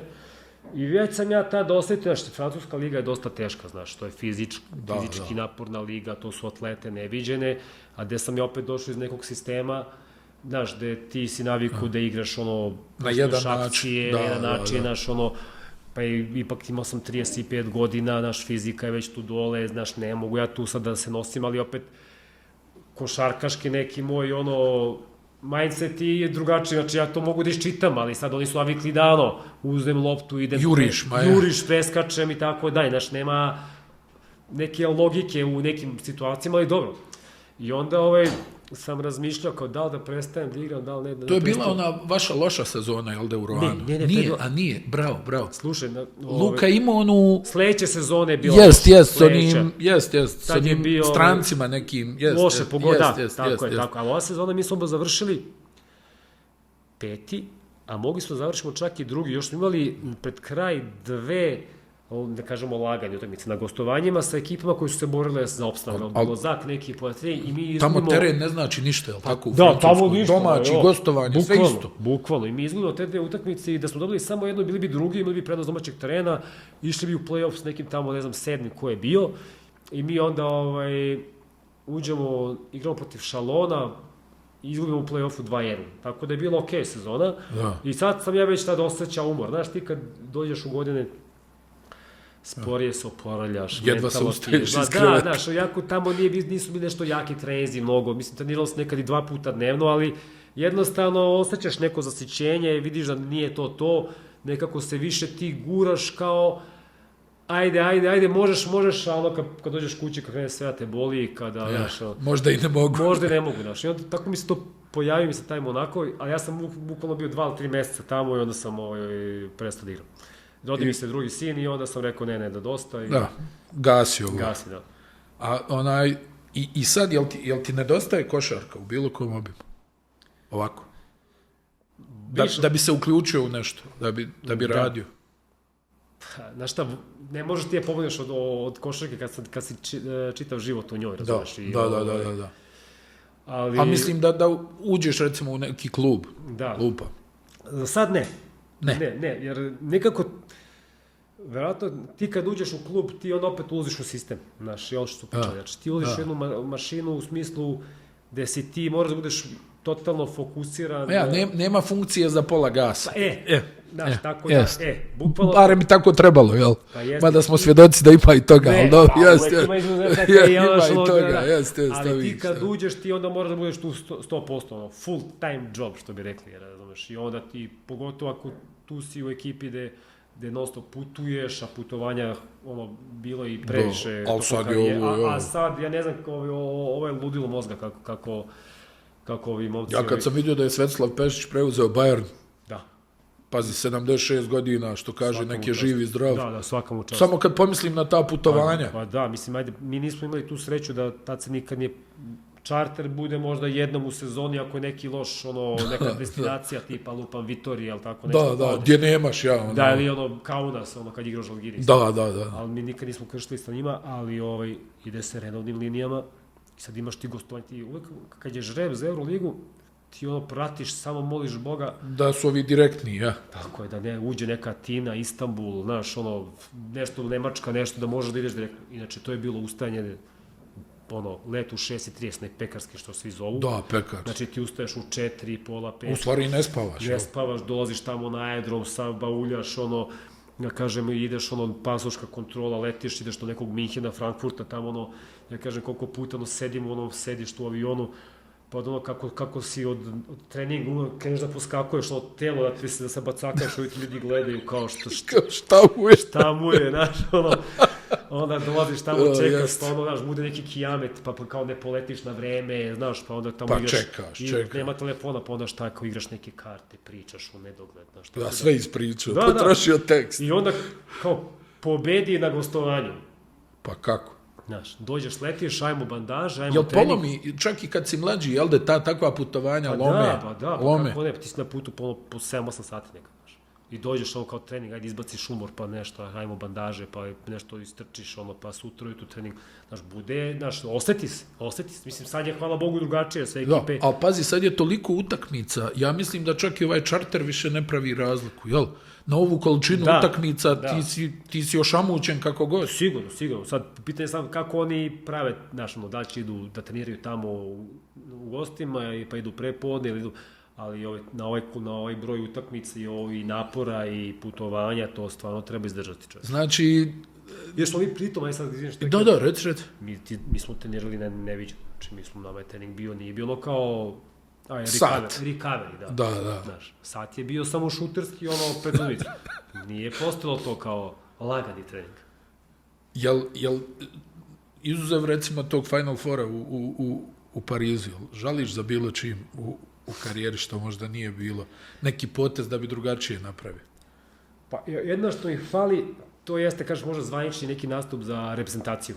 Znaš, bio sam na šijem spisku, bio sam na kvalifikacijama igrao i tako dalje, ali nisam nikad bio u 12 za neko evropsko prvenstvo ili, ajde kažeš, svetsko. Da, to već, ali je za evropsko prvenstvo. Bio sam tu blizu, ali nisam nikad uspio da uđem u 12. Tako da to je jedno što mi, ajde kažeš, nešto što mi nedostaje, da bi kažeš, pa bi ono upotpunilo celu priču, ali jednostavno, eto, tako je bio, mislim, ono je vratno i moment i, mislim, u tim nekim šijim spiskovima kojima sam ja bio, to su bile stvarno i jake te ekipe i tih igrača. Neki drugi su imali prednost. Ja kažem, bio sam na šijem spisku za evropsko prvenstvo u Švedskoj, na toj poziciji, znači on ima Stojakovića, tu bio Jarić, Rakočević, tako da stvarno tu su bili sam realno, znači, onda kažeš, samo da si tu, pa ti je super, znaš. Pazi, ovako kad te slušam, kako pričaš o košarci, prosto mi je nevjerovatno da nećeš čak ni, ne znam, neku funkciju sportskog direktora, nešto da bi, znaš, malo čudno mi bude, jer znam da pratiš, da ovo, da ono... Znaš šta bi, naprijed, sad kad to sad spominješ, možda bi više bio uključen sad u rad s nekim tim, mlađim kategorijama, apropo vraćanja na fundamentalne neke stvari, uvođenja te dece, ne kao ali da kažeš, praviš neku organizaciju, da te deca se vrate nekim tim basic, stvarima koje treba da treniraju, da vežbaju u određenom uzrastu, da se pravi ta lepa neka sistematizacija i naše te mlade ekipe koja će da prati, ne znam, pioniri kadete juniore, i tako da se nasledi. To možda bi me lako... ali ništa što oduzima previše vremena od kuće. Da.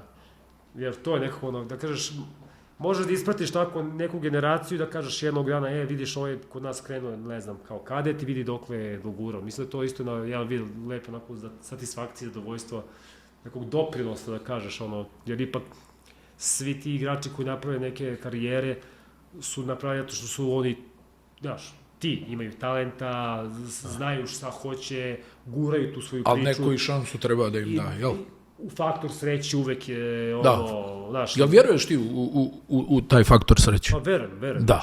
Znaš, što kažeš ti, imaš ti igrača koji su tako krenuli, znaš, sve super, pa su otišli neke preambiciozne, možda neke timove i tako dalje, nisu se snašli, a gde im je falilo taj neki zaobilazni put, gde bi oni se napunili nekim i samopouzdanjem i sigurnošću i sazreli kao ličnosti, što je jako bitno, znaš, danas mnogo se očekuje tih mladih momaka, znaš.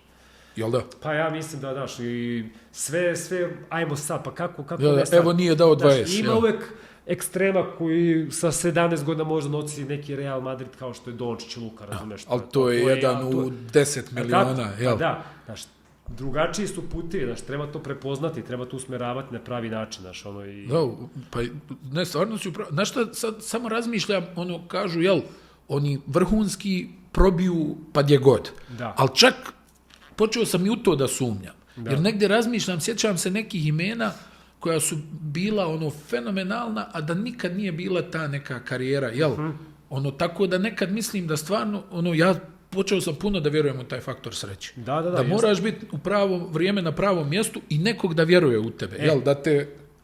Tako je, to si rekao pravo sad, da neko veruje u tebe i da stane iza tebe, da pogotovo kad si klinac, kad se lomiš,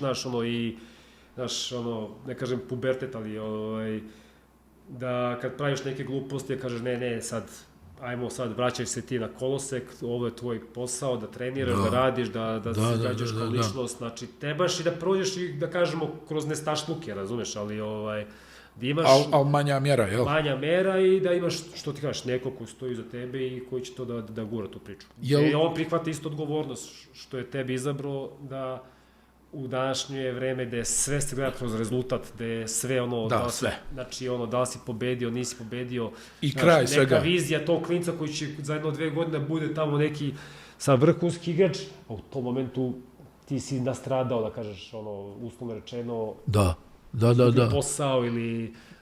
I kako ja onda da promovišem neki igra, ko se onda mene sjeća? Pa ko će račune da mi plati? Ti ćeš samo i kažeš, znaš ti kad sam ja, ispromovisao sam ovog igrača, ali... I to je lepo kad čovjek zadovoljan s tim, kažeš sebi, ja barem znam, ne pričam nikom, ali ja sam barem bio... Vjerovao sam u ove momke. Trenirao sam ga, radio sam, bio sam nekom delu tog njegovog razvijenja karijere, tako da... Jel misliš, Dule, da se da je disciplina nešto što se vježba ili tu moraš imati malo urođeno taj moment?